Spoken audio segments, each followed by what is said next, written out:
City, New York. If the Knicks is in the Mecca, yeah, let me hear you give it. If the Knicks is in the Mecca, yeah, let me hear you give it. If the Knicks is in the Mecca, yeah, let me hear you give it. If the Knicks is in the Mecca, yeah, let me hear you give it. We back. This is New York City, home of the Knicks, baby. Yeah, we back on track. The Mecca's going crazy. Rim rocking, shot blocking, boy, we are not stopping. Aiming at that chip with a bullseye on the target. It's been so many years, that's how bad we really want it. From the city to the garden, we all bleed blue and orange. And everybody's starving, hell yeah, hungry for a ring. Got a team full of hungry hoopers all going in. We back. Oh yeah, we back. Let me hear you give it up. The Knicks is in the Mecca, yeah, let me hear you give it up. The Knicks is in the Mecca, yeah, let me hear you give it up. The Knicks is in the Mecca, yeah, let me hear you give it up. The Knicks is in the Mecca, yeah, let me hear you give it up. We back.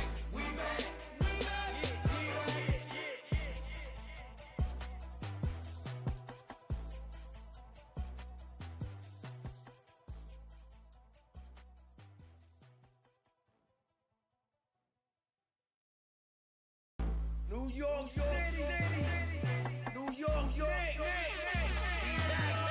If the Knicks is in the Mecca, yeah, let me hear you give it up. The Knicks is in the Mecca, yeah, let me hear you give it up. The Knicks is in the Mecca, yeah, let me hear you give it up. The Knicks is in the Mecca, yeah, let me hear you give it up. We back. This is New York City, home of the Knicks, baby. Yeah, we back on track.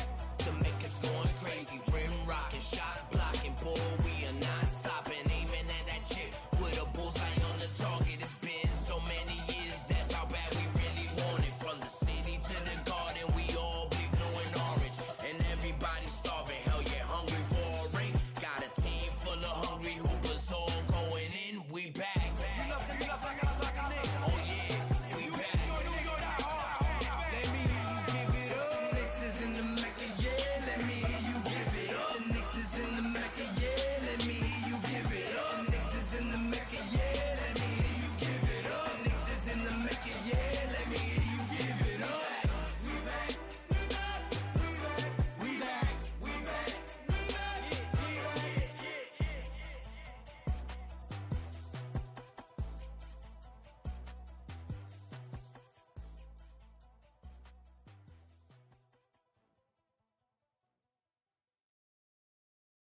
New York City. Forbes and Films in the building. My God, what's good? And I salute the new Knicks. Let's get it. Shout out to the new Knicks. The new Knicks, salute my guy. The new Knicks, the organic podcast. Uh-oh. Sounds like it's about to go down in here. Going down. New York City, NYC.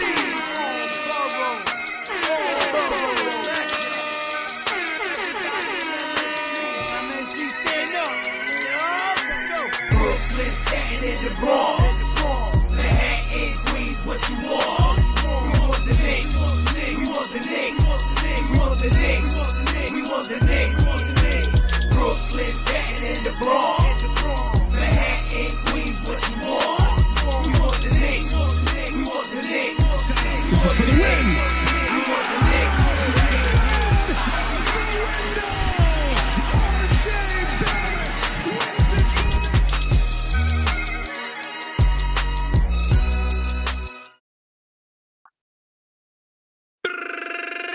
You look at hit you with the sorry, a little crazy. It's Fabulous Friday.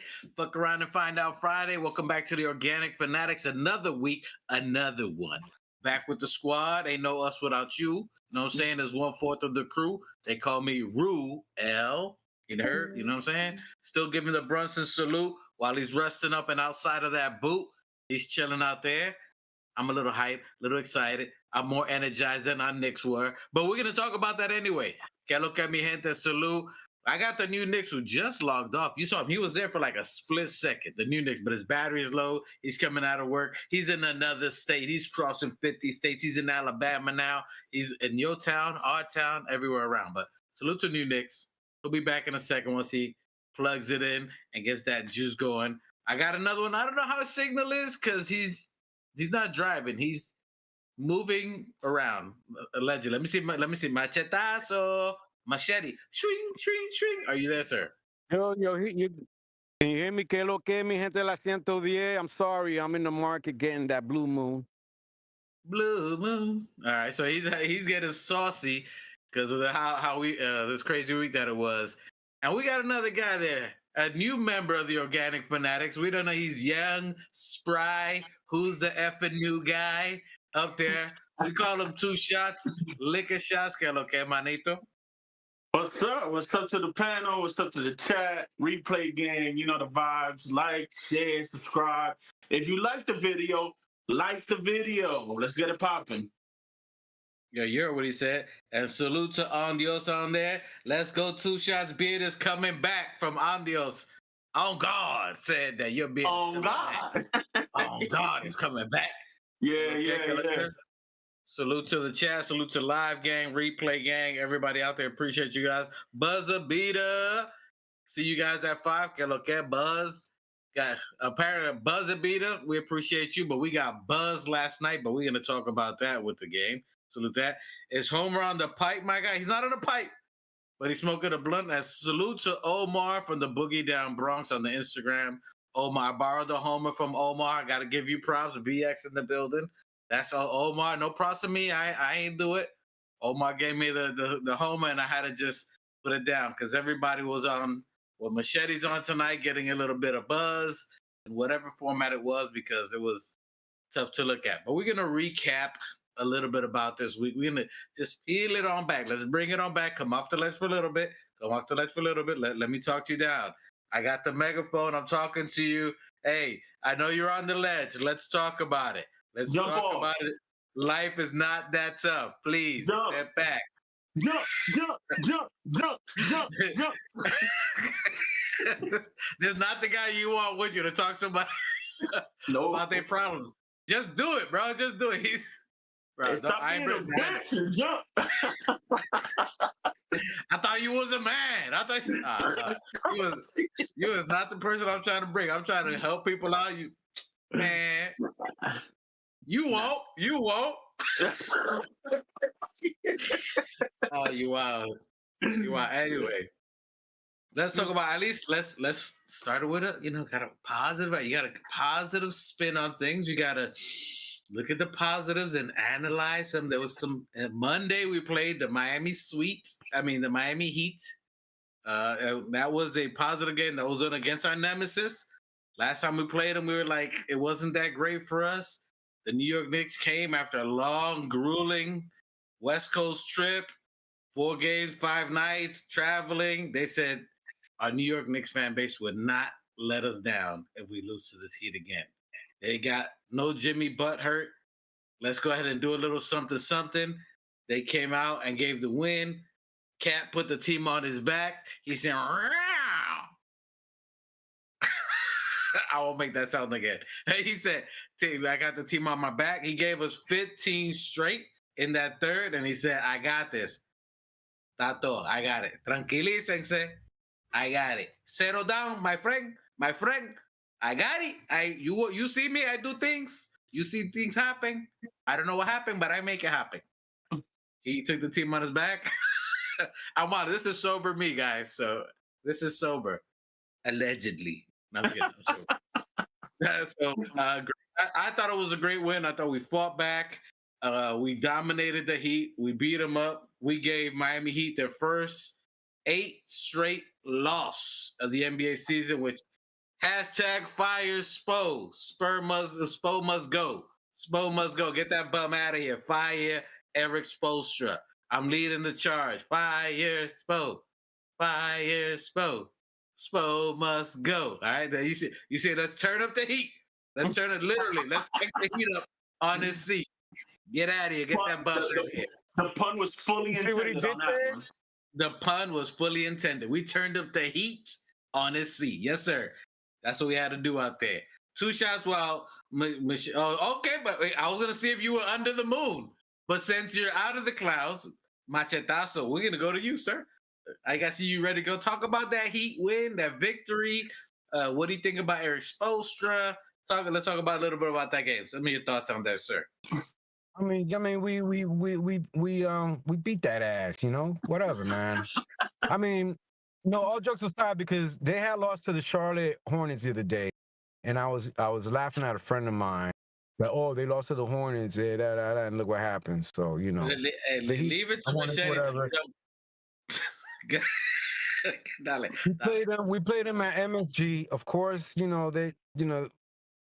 first game back after a long road trip. We beat them at the MSG. That was gonna happen. I'm glad we won that game against them. I'm not too happy about the last 2 games because it's proven me wrong against 2 shots and all that stuff, because it's kind of like it's beginning. Everybody's starting to sound like 2 shots right now, even Alan Hahn, and it's kind of like, what's gonna happen. But we'll talk about it. We beat the Heat, whatever. It's over. Like I said, F the Heat. I told you we're gonna win that game, so whatever. All right, and then 2 shots before we go anywhere else, because if you guys know, if you've been faithful fans of this show, which I know you are, I know you're out there, you subscribe, you have the bell notifications. Some of you are doing your dishes, hanging out at the crib, listening to us. That's why you're not on the chat, but we appreciate you. You're rolling in the whip. Focus on your driving. Make sure you focus.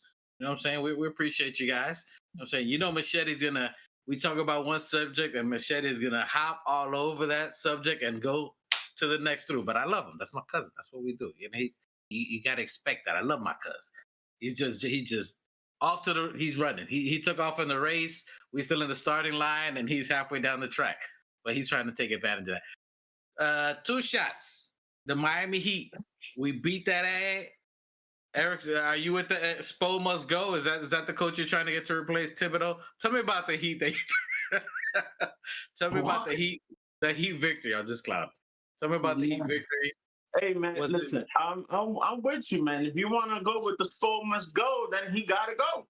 I mean, it makes no sense. It makes no difference to me whether he stays or goes. I don't care.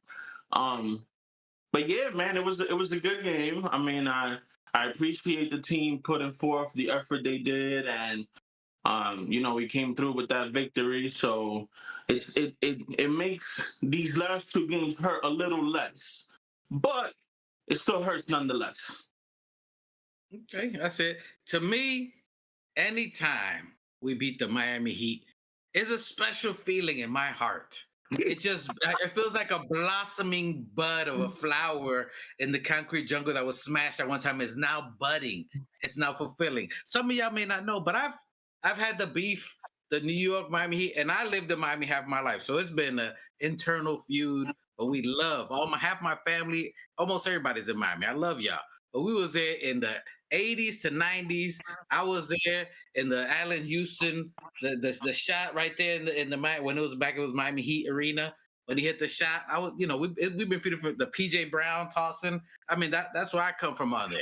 So we come where it was Miami versus New York all the time. They hate to love us, and we love to hate them, even though we got along and we blossomed together with Miami.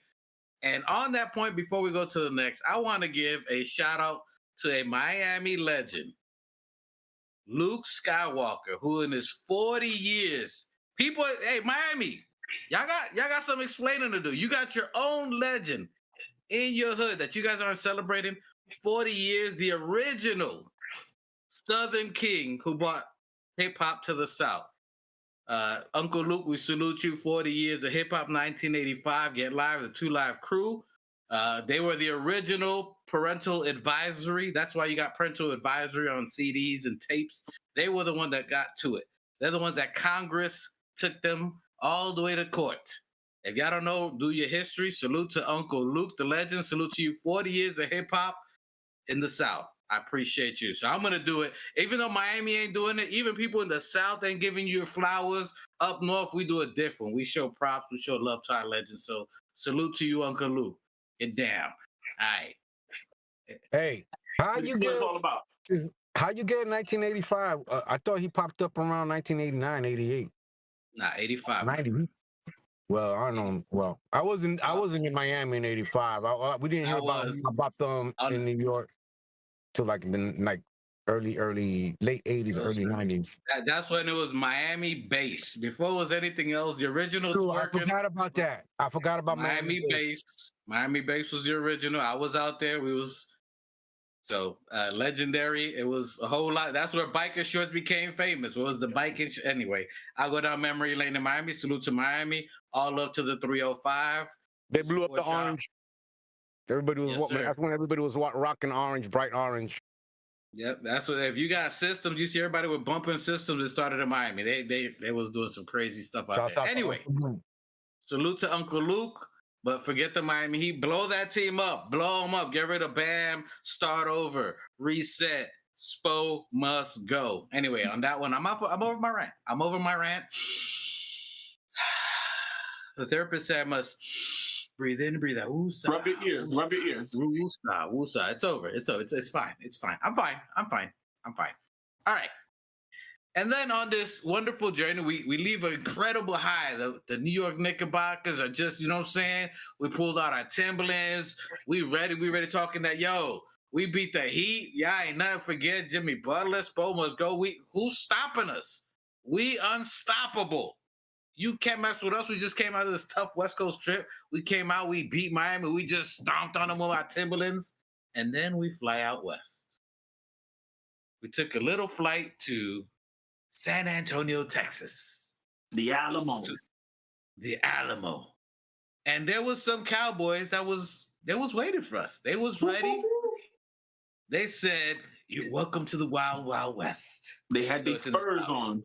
They had their Spurs on. They said, "I see you guys are some thoroughbreds. I see you guys are the wild horses. You guys are Mustangs out there just wilding." And they said, "We got to tame you." And they done kicked the shit out of us with their cowboy boots and Spurs on. That game was a wild one. Yes, it was a long trip. We went from the West Coast, losing some time, went to New York, went back down to San Antonio, lost some hours, shortened time frame. All the excuses in the world we can make, but they came ready to play. Them young bulls came out running. They came out playing. They came out firing. We tried to fight in that game. It was a game of runs, which that's what the NBA is. They went on a couple of runs, 16-0. And then we came back fighting. Cat started trying to get us in the game. No Wembayama. Cat was balling. He started getting into it. We made a run, got it within 8. They made another run, 12-0. We made another run to get it back again, close to within 8. It was just back and forth. But then after a while, we just didn't have it. They kept going. And then there was this one guy. Every time we made a run, there was this one cat. And there's always one that you never heard of. A name you never heard of before. This kid, I just call him Alphabets because his name goes all the way across the jersey. We're just going to call him Alphabets. Maskahulush. I'm being disrespectful. Pardon me. Machiavelli. I'm gonna call him Machiavelli because he was Machiavelli. Listen, you heard it here first. We calling him Machiavelli. Machiavelli came out of nowhere, and I gotta give the kid props. You know why? Because he's a New Yorker. He's from New York. He's from NY, so we gotta salute our guys. He was 7 for 7 from the 3-point line. The kid was he was like 2 shots. He came locked and loaded, ready to go. Every time we made a run, he said, not today. He wasn't letting it happen. It was a tough game. It was rough for me. It was rough for me watching that game. I was hopeful for the Knicks. But when a team got it going like that, like there's some games that you just, no matter what you do, you just, like they just had flamethrower going. Tell me what you saw when you're watching that. I know you was blowing up the chat. You was letting us know some of your feelings on there. So what was your thoughts on that San Antonio game? Did you see anything that we could have done? Maybe rotation? What was some of your thoughts when you saw that game, 2 shots? I mean, yeah, it always goes down to, the personnel that you have and how you deploy them. For me, anyways, I feel like even though we lost that game, I feel like there was a chance that we could have taken that game and stole it, basically. If you just tweak the defense a little, I mean, if you see somebody is hot, I mean, come on. Where's the double team? Where's the I don't know. Get the rock off of his hands, bro. Like this man is at one point he I think he missed one shot. I think he missed one shot. The whole One game. 3-point. No, he was 7 for 7 for threes. I know that for sure. I was counting him. He was 7 for 7. He missed one, I think, 2-pointer. But I mean, even then, he was. Okay, so you're proving my point. After the third, it's like, why are we not pressing up on him? Like, why are we not preventing the ball from even getting to him? Like, why are we not changing the scheme? Like, it all comes down to, like I said, deployment. And I don't know how. I mean, I'm tired of beating this dead horse, but this is a tanking team without Wembanyama, without De'Aaron Fox. I get it. We don't have JB, but Jesus Christ, like, come on, bro. This is I think there was a point even in the team. There was a point in the chat you were talking about that Tibbs made a substitution McCall for Mitch or something like that. Oh no, yeah. So, all right. So you're making a run. Your defense is playing. Your offense is not fully there, but you're making a run. I think they brought it down to like 10 points at that point or something. Why take out the defensive anchor to put in McCall? And then you don't have a protector in the paint because Cat wasn't even on the floor. You had basically like 5 smalls. The biggest was, I think, was Achua. And I don't want to be disrespectful because Achua is in the NBA. He's an elite player because he's part of the 400 that are blessed to play the game at this level. But Jesus Christ, this man does not belong on the floor. This man missed a bunny at the rim with nobody around him. I don't, and another thing that I brought up to you, I never want to see Achua and Josh Hart in the lineup, let alone Achua, Josh Hart, and Mitch. That's 3 non-shooters. What are we doing? Like, I just don't understand the coach sometimes. And I'm sorry. Yes, I am eternally grateful. He got us to where we are. We were laughing stocks. We're not now, but holy cow, bro. Where's the awareness? Like, I don't get it. Machete, your thoughts? Yeah, I agree with 2 shots. I mean, Thibs has got to go deeper into his rotations and start utilizing the rotation. But we got to understand why we keep using the same tired body. And it's like, okay, they were tired. They come from a long road trip. They come home one day to win a game. Okay, they won a game that it was like I wouldn't even call it a moral victory because it was against our enemies, the Heat. So it's like it was a good win in that sense. But then we go on the road again, and we lose to a team that, well, they're younger. They had younger legs. They knew that we were on the road for a week, and they took advantage. They it's kind of like the chickens are coming home to roost, and I feel like some of the players are starting to call Tibbs out, starting with McHale, what he has said, and then the argument that he had on the court with Josh Hart. I think the players are starting to kind of try to put a little bit of pressure on him. They're tired mentally, physically, and you're not using our rookies out there. Like Bridges said, we got good players. It's not like they're bad players. Not only that, it's you're kind of like deflating their confidence. Or it's the same argument Obi Toppin had when he left. It's the same argument. He's there are players out there that don't want to play for Thibs. There's players out there that don't want to play for Thibs. Jimmy Butler loves Thibs, but he doesn't want to play for Thibs.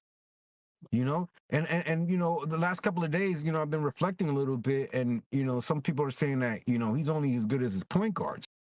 But look what he wears his point guards out. Look what he did to Derrick Rose. You know, look what's happening to Jalen Brunson.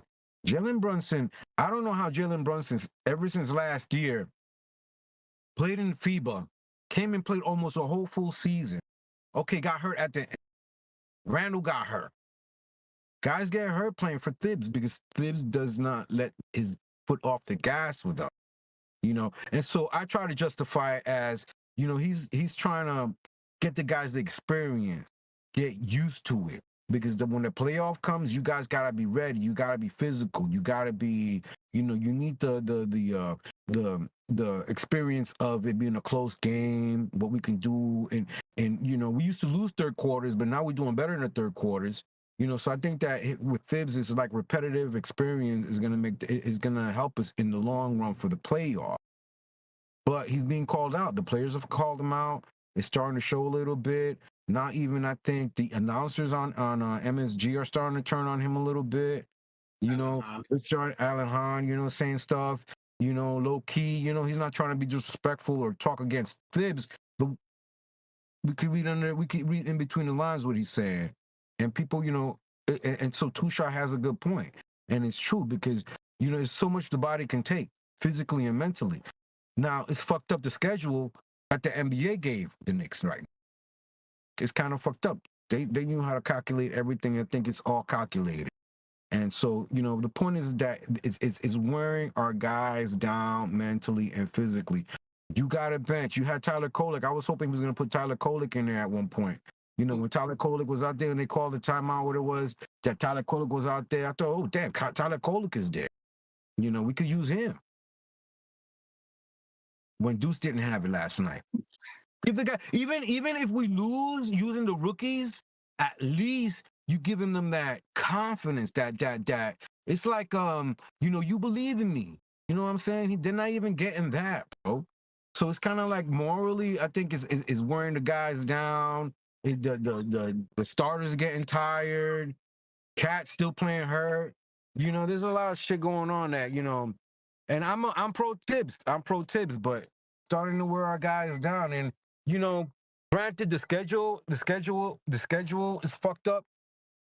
You know, hopefully it'll get a little bit better, but we're still on the road. We still got 2 back-to-backs this month that we have to go through. Right. You know, and our guys, you know, but there's always the flip side is that this is good. Phibbs needs to see this. Maybe he's one of those hard-headed people that don't get it till I'm like that. My mom used to say things to me because I was always rough. No, I'm like that. I'm hard-headed. I'll be in denial till my mother used to say this about me. That's true. It's true. Sorry. My mother used to say this about me. She goes, you won't.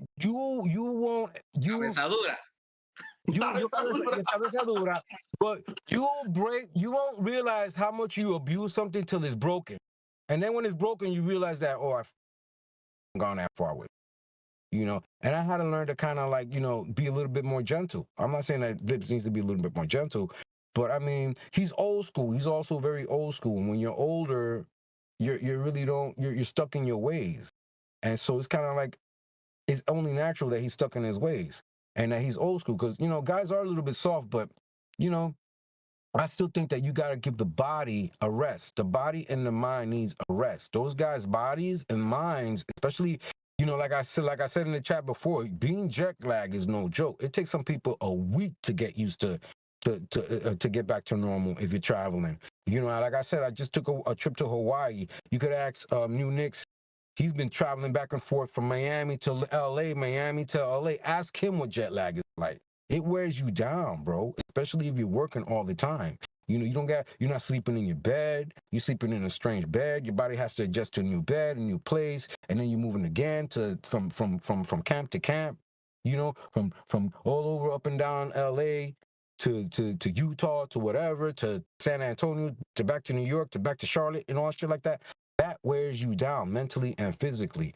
And so I think that Thibs just doesn't get it, man, sometimes. I think maybe he does. He's been in the NBA long enough and has probably seen a lot more than any of us combined. So maybe he knows a little bit better. So I'm trying to give him the benefit of the doubt when it comes to that. But it's just very obvious right now that guys are very tired. physically and mentally. None of those shots went in any of those games. In the Charlotte game and the San Antonio games, they got good looks, but no shots were going in. Those and everybody who has a Knicks blog or channel, they all see that. Everybody I watch is so shouts out to Two Shots. He's right. I give it to him, but I hope that Thibs has a plan. I'm still hoping that Thibs has a plan. I don't think we see him next year. If this is the case, we're bound to get knocked out in the second round, no matter who we meet. Even with Mitch back, even with JB back, it's gonna be a tough first round, and it's gonna be a really, really bad second round if we continue like. Hey, can I add to that real quick? Carry on. Go ahead. Everybody talks about Tids and whatnot, and it's all justified. And I mean, I'm not placing 100% of the blame on him. I mean, some of it goes to the players, some of it goes to Tibbs. I mean, we don't know what these guys do when they're not on the court. I think there can be a healthy balance of 50-50. 50 on the players, 50 on Tibbs. But my problem is when you have it was like a 35-point quarter or first half in one of the games, and it was 2 minutes left in the first half, and you have 35 points. I mean, at what point between the first 24 minutes of the game do you decide, shit, my guys don't have it? They don't have the legs, they're tired, no energy, not focused, whatever you want to call it. You have a 24-minute block in the first half, and these guys took it down to 2 minutes left with 35 points. I mean, if Phil Jackson was the coach back in his heyday, he would have pulled the whole starting five and put the entire bench in, because he'd done it before. Coaches need to watch the game like we do, and they need to analyze what's happening. If you go through an entire first half with 2 minutes left in the half with 35 freaking points, at what point do you adjust? At what point do you change it? Because it's obvious to me, and it's obvious to the rest of the world, that they just don't have it that night. Whatever it may be, jet lag, like you just said, sleeping in different beds, all this extra stuff. At what point do you make a change? Hold on. Go ahead, Michelle. Go ahead. Finish. Listen, I mean, look, but there's another side to it too. All right, there's another side to it. We're forgetting that Thibs knows his players. He knows them. He knows what they're capable of, what they're not capable. And he made a comment that he made a comment the other day that he's not putting it on the bench, but that we got to play better. We really don't have a very good bench. We don't. We got who is that though?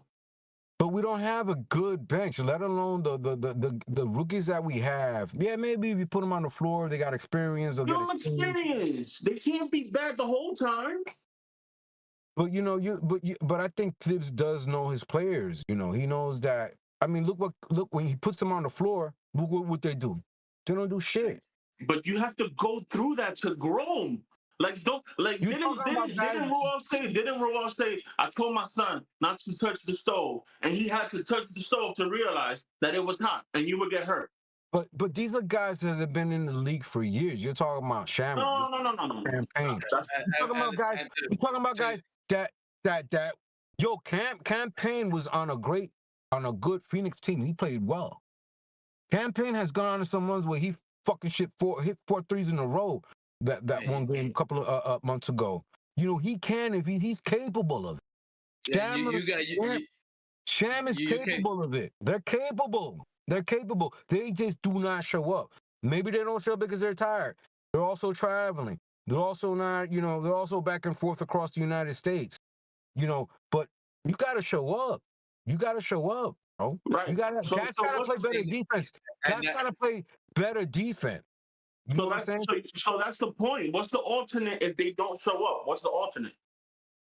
But this is So what I'm that's saying. You got your alternates are sitting right there, and he's playing them, and they're not doing it.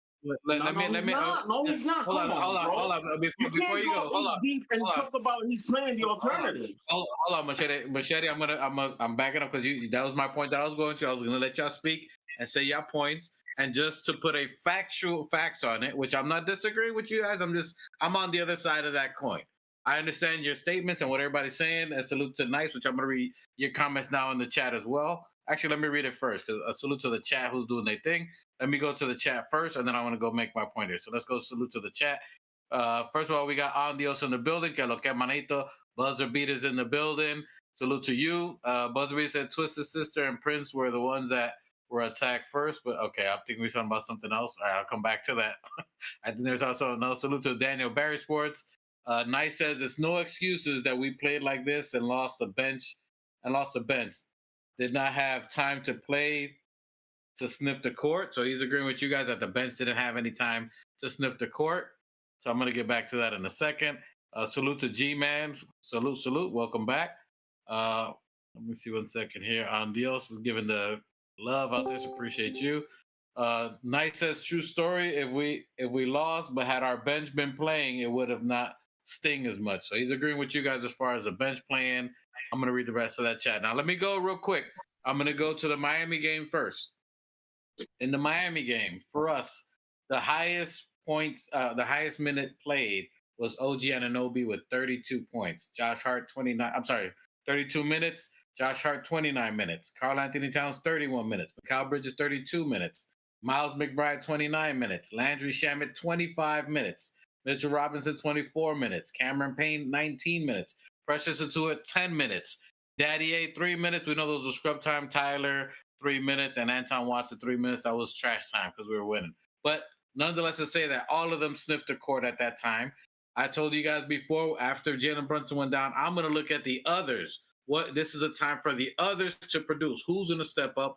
Who's going to be like a dog and say, I got this, let me take over? In that stint, Miles McBride is playing starter minutes, so he's trying to figure out how that role works for him. So I was looking for Mitch. Mitch came over in that game, had 10, 9, and a few blocks. Cameron Payne had 19 minutes, had 7 points, 5 assists, and 2 rebounds.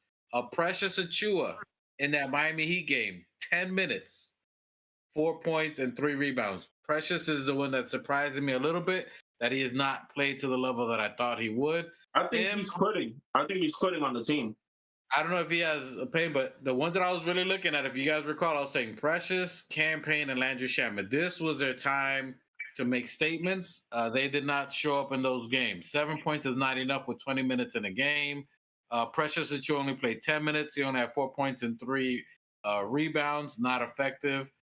So let me see where Shamet. Shamet was here, or did Shamet sit out there? Okay. Landry Shamet in the Miami game. He had 25 minutes.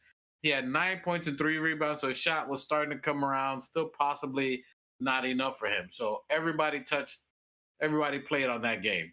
We're talking about that he's only playing 8. Nobody got. Everybody played in that game. The San Antonio game.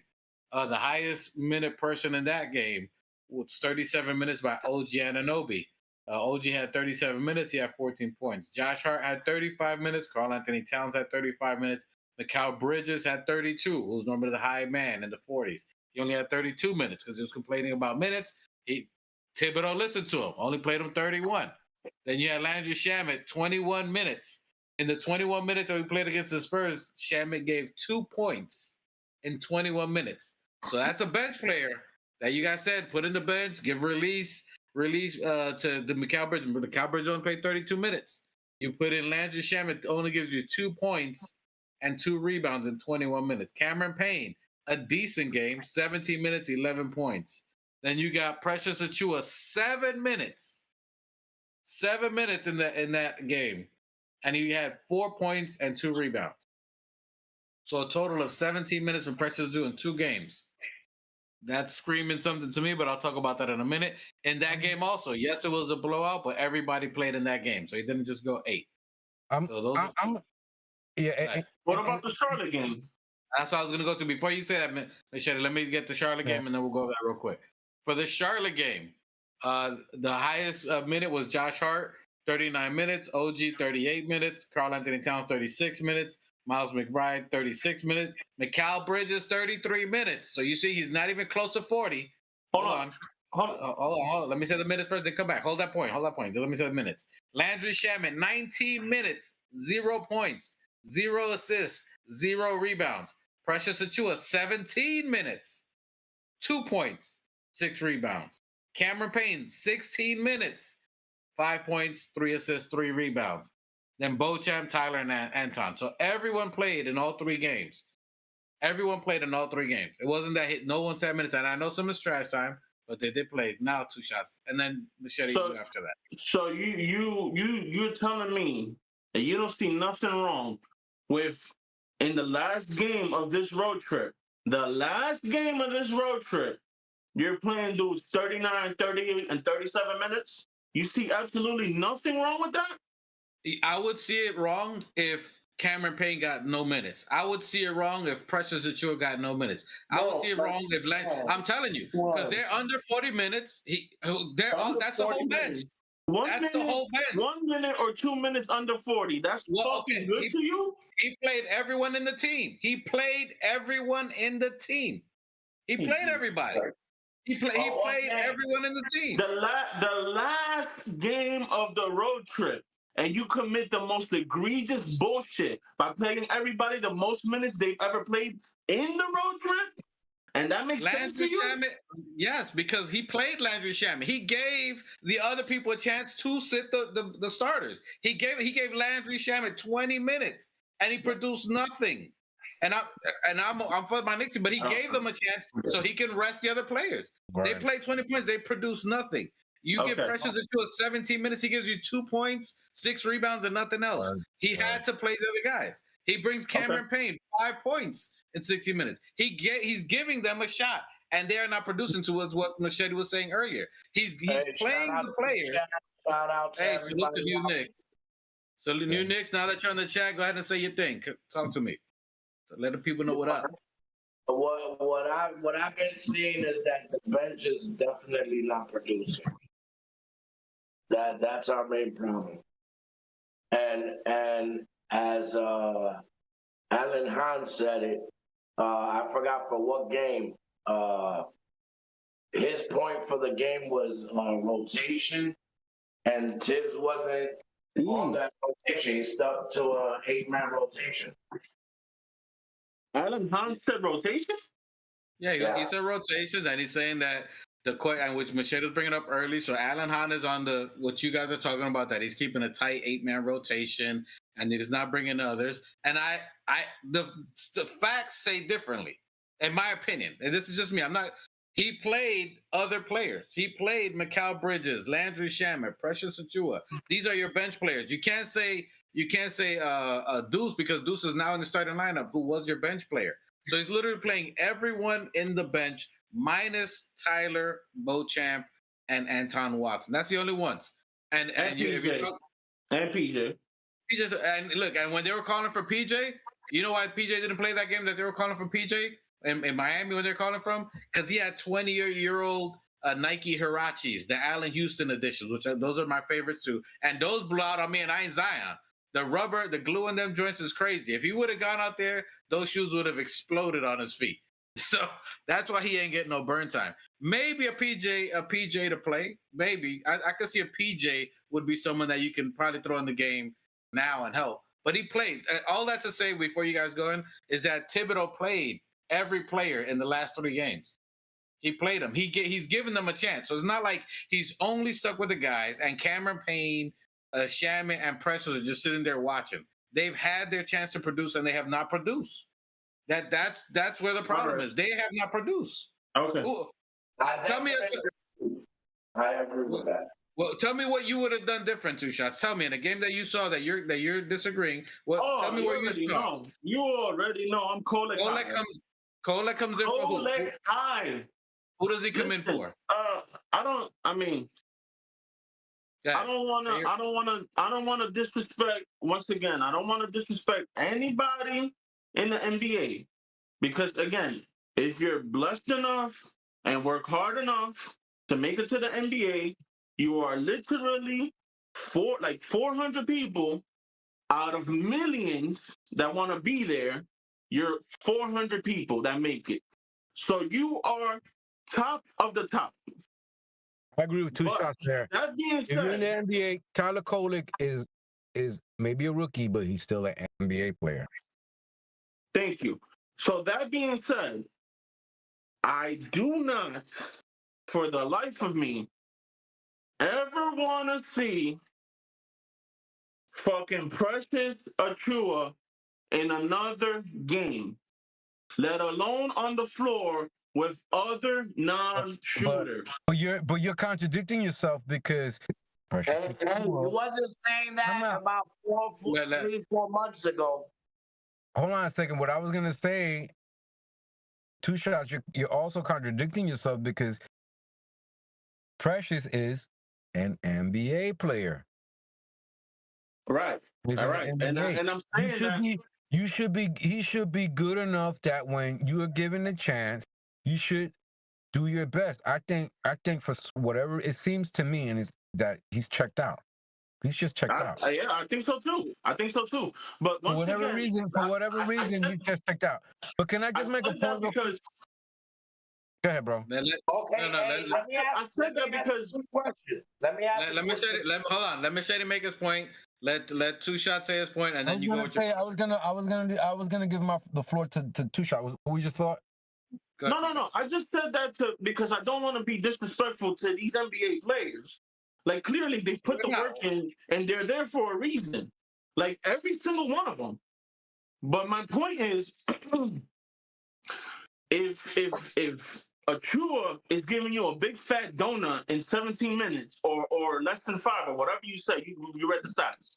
Mm-hmm. If Josh Hart, who I love dearly, is not producing in whatever minutes you give him, let's start putting in people like Tyler Kolek. And the reason I say that is because A, he's in the NBA, and B, we don't know what we have with him. So why not play him? He may be able to surprise some of us. Maybe he can hit an open three. Maybe he can pass the rock. Maybe he has handles and can orchestrate an offense. But we don't know what we have because fucking Thibodeau is more stubborn than a fucking mule. And I try to keep my fucking composure, but I'm losing it, bro. It's like you guys don't understand. Especially Raw. Like, I don't get it. No. If you're not getting anything from your players, then why not try something new? Hey, I definitely agree with two shots, bro. Listen, a lot of these teams have players that are coming out of the woodworks that nobody knows nothing of, scoring 30 points in fucking 6 minutes. How do we know we don't have that if we don't play them? And my second point is with the Precious Achua. Yes, he looks like he's checked out, but let's say he is, how would that benefit him if he has to show out in order to get another contract with another team? Because we only have him for this year, correct? That's it. So why would he be checked out and not try to give his best effort on the last contract when other teams are looking at him for how's he bringing his value up if he's checked out? I don't know. That's on him. I really don't care. I don't want him on the team next year. You know, God bless if he finds another contract, but I don't want him on the squad. Could be guys don't want to play for Thibs. But I was going to say, look, I was going to make a point, right? Okay, so we lost to the Lakers. Going back to the Lakers game, right? We lost by what? 4 points. Then we played Golden State. We lost to Golden State. by 12 points. Oh wait, no, what was it? Hang on, I'm looking at the schedule real quick. But my point is that my point is that okay, so the teams that we beat are much better than the last two teams that we played. Right? Miami Heat was 29 and 39. We played up to the competition and down to the competition. No, well, my point is that we play the better teams. We played better teams. Now, without our leader, without JB, we've played teams that are better than the Charlottes and better than the San Antonio. We've been traveling. Everybody's tired, including the coaches. And we're forgetting that. We're forgetting that these guys are playing on tired legs. They're fatigued physically and they're fatigued mentally. And we're not taking that into the equation. We're not taking into the equation that, a lot of it is not Thibs' fault. A lot of it, you could blame the NBA schedule. You could a lot of it does not fall on Thibs, man. And here I am defending him because the truth is that a lot of it wasn't his fault. It's not his fault the schedule is like this. It's not his fault that we're traveling back and forth, going home from one day and then we have to come back and play in San Antonio. Then you go into San Antonio to then go to Charlotte. Come on, man. Yeah, but you got I was saying earlier, San Antonio didn't have two of their starters starting. We should have not cruised through it, but we should have did some work. Yeah, I mean, so what's his name from San Antonio? Fox? Is Fox in San Antonio? Fox and this guy wasn't playing. So we should have had a win. Hey, listen, there's enough blame to go around, but let me just point something out real quick. We have like 15 games left to the playoffs. And this is the conversation we're having? This is what we're talking about? But you know why we're having this conversation? Because Jalen Brunson went down is going to show the areas of opportunity that you got to go. It's up to the other players. We're talking about depth. The conversation we're talking about is depth. In the playoff, you need depth. You need others to show up. There's going to be times that Jalen Brunson can't keep doing what he's doing. It has to be others. And as we're talking about these other teams, who are the people that are beating us? They're others. They're bench players. And then we have bench players who have teams. Okay, but they're playing. But they've been getting playing time throughout the whole year. You have veteran players, which that's why Tibbs relies on his veterans, even for the bench. Problem. Our bench don't get no burn. They're getting burned. I just told you 3 straight games. Everyone played. Yeah, Everybody played. One fucking game when there's 15 left. 3 games. Everyone had minutes. Don't worry about it. I ain't worried about it. I ain't worried about it, bro. I'm not. It's like you said. We got 15 games. It's like we have a fucked up schedule right now. We're playing back to backs. A lot of back to backs. We've been traveling all across the fucking country playing back to backs, and it's not. And it looks bad that we're losing. But I mean, we don't have our starter. We can't play. We can't play. Mitch, Rob, fucking back-to-back games. And when he does, he's playing him sparingly. He's trying to save him for the playoffs. So it's kind of like I'm not mad. It looks bad because it looks bad, and we don't want to lose. I don't like to lose. But I ain't blaming Thibs. I ain't putting all the blame on Thibs, man. Listen, I'm blaming the schedule.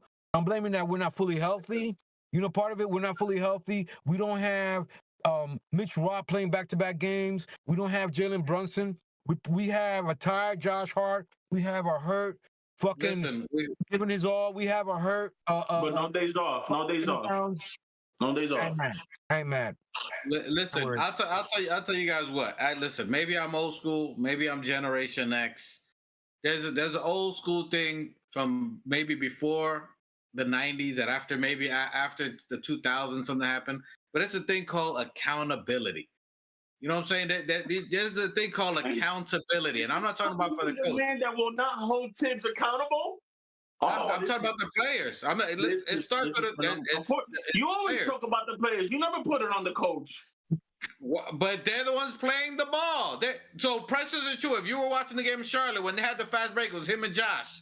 Did Tibbs say turn around and don't pass it to Josh or attack the rim? Or did the pressure just slow the ball down? It's on the players, my guy. Who's out there for 20 minutes? When is Tibbs accountable? When is Tibbs accountable?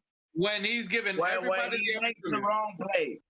When he makes a wrong play or a wrong call.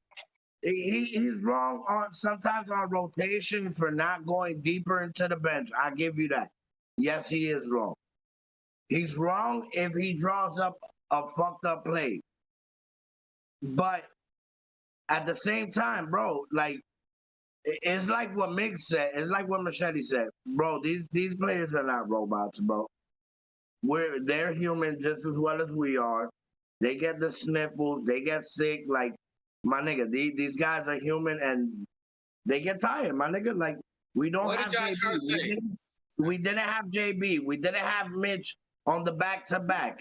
So you're telling me with Deuce being on the starter, taking over for JB, that depletes our bench. okay? So let me just send a little picture to you. A majority of the points that we were getting off of the bench are being supplied by Deuce and Mitch and people that we don't have right now in these games. I'm gonna tell you. Can I paint a little picture and then you know, maybe you guys can answer? Go for it. Cool. We get multiple people complaining about minutes and they're tired and this, that, and the third. And on a third and final game of a road trip, you're gonna play players 39 minutes, 38 minutes. They don't get a day off. But when why? When you go to work night in and night out, and you put in for a little PTO, doesn't that make the world of difference to you? Yeah, it does. Listen, hold on. Before that, So Josh Hart gets no PTO. When you apply for, hold on. Not in this trade world. There's no Saturdays and Sundays. We working 7 days a week. Listen, when we out of town and we flying, just because the day says Saturday and Sunday, we are still out of town on a fucking job. There's no vacation. It's time to put in the fucking work. Since when is PTO vacation? Like I need a day off. I need a day off. Hold on, two shots. You asked a question, right? So you said when you said what? You apply for PTO. In the real world, when you apply for PTO, it has to get approved, right? And approval is based on are we staffed? Is there enough staff to maintain the business for me to allow you to take the day off? If there's no staff, you gotta show up. You're right. And again, like I you guys still fight for Tibbs. Like I don't get it. You know, I'm gonna tell you why you don't get it, because you don't look at. I've been agreeing with you, two shots. Like I agree that Tibbs could go deeper in the rotation. Yeah, I mean, I agree that. I agree with it, but at the same time, like my brother said, Tibbs is not on the floor. He could only get so much of the blame. I know everybody wants Tibbs the fuck out of here. Everybody and their mother wants Tibbs the fuck out of here. They'd rather have Fizdale. Listen, and for you saying that everybody's complaining about the minutes police, because I know you're the captain, you're the head of it. Minutes police, everybody. That was taken over by Mikal. So no, but everybody, they were in the 43, 42 minutes per game, right? Am I right? It was in the mid 40s. You don't even see a 4. You don't even see a 4 in any one of those minutes. Since Mikal has a 39 and 38 and a 37. Mikal Bridges played 33 minutes. What are you talking about? That's 10 minutes less. I'm not talking about him. What about Hart? Oh, but that's what we're talking about, because you said that. Two shots. My nigga. And then let's put the cherry on top. Let's put the cherry on top. Josh Hart is not giving you any fucking thing in some games, and he's still out there running fucking cardio for 39 minutes. What did he say? What was the words out of his mouth? What did he say? He said, "We are not bringing the right mentality to the game." We also includes Tibbs. And what did he say? He said, "I've been playing like dog shit for the last couple of weeks." That's what. Oh, okay. That's what we're talking about. Accountability. There's other players who ain't doing enough for it.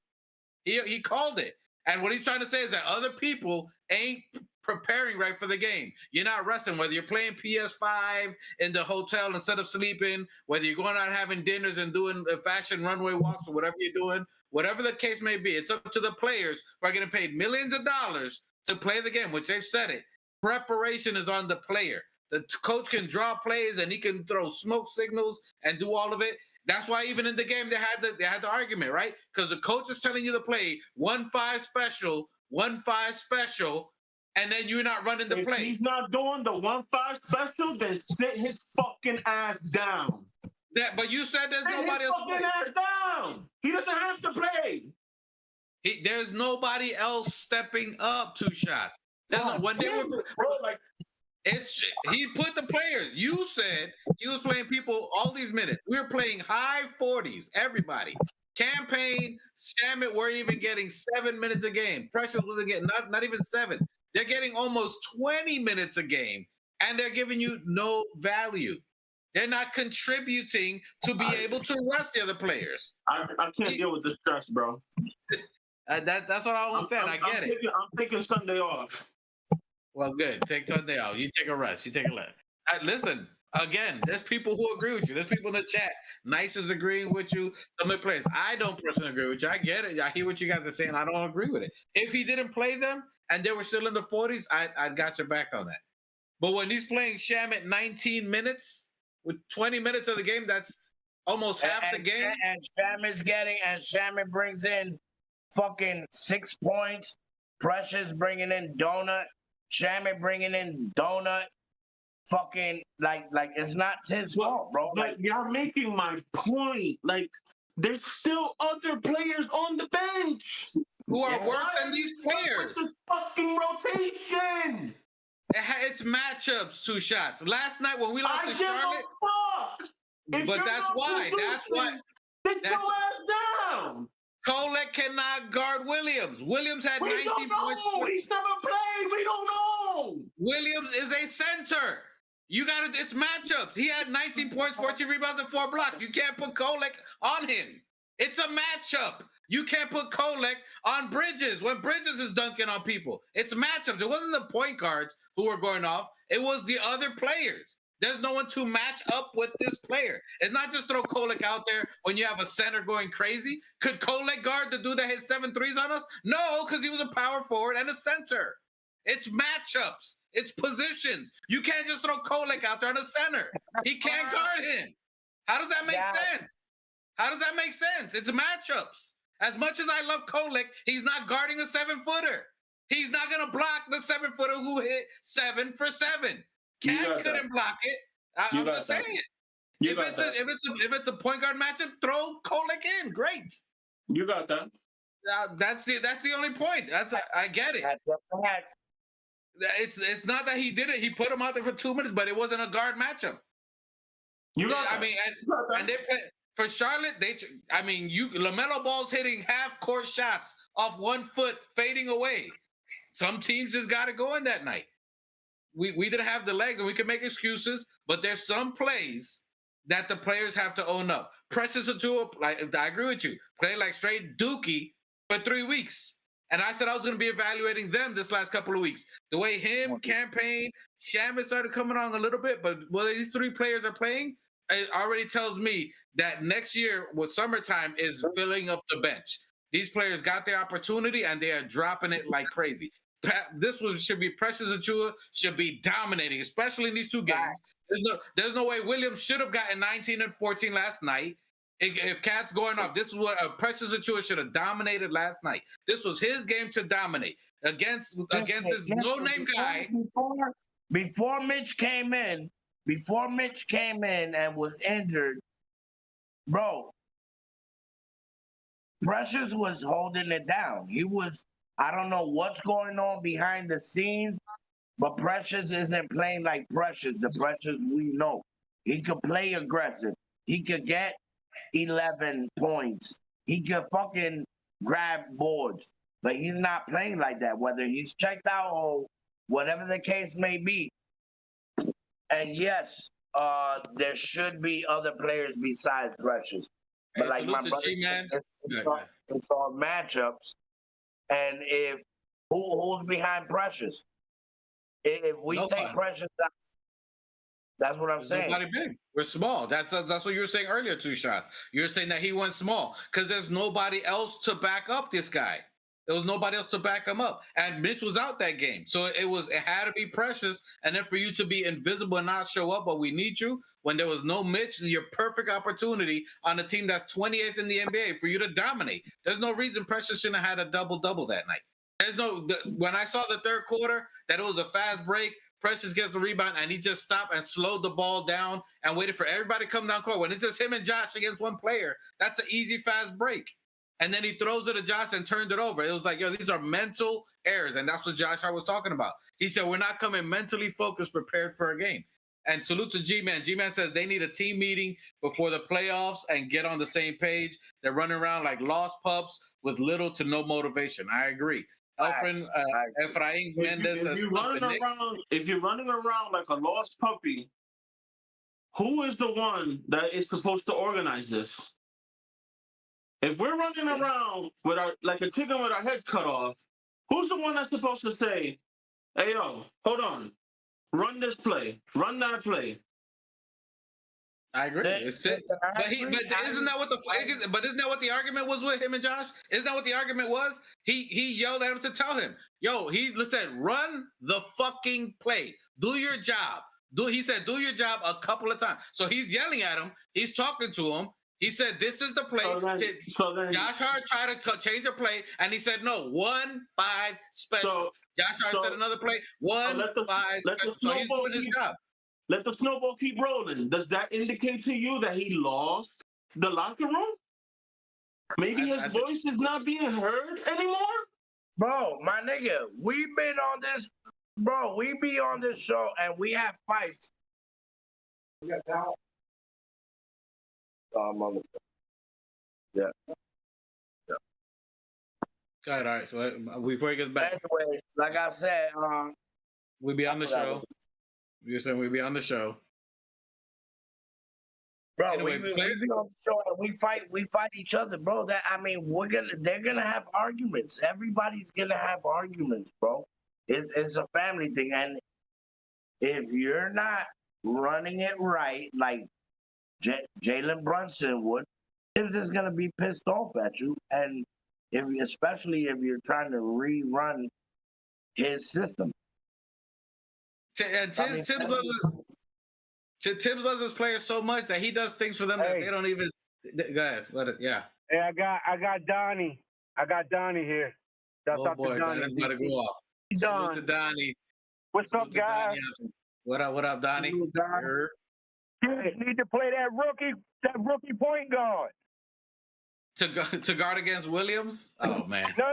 Donnie. We need Donnie in the show more often. What I'm saying is, why did you get a point guard to back up Brunson if you're not going to play him?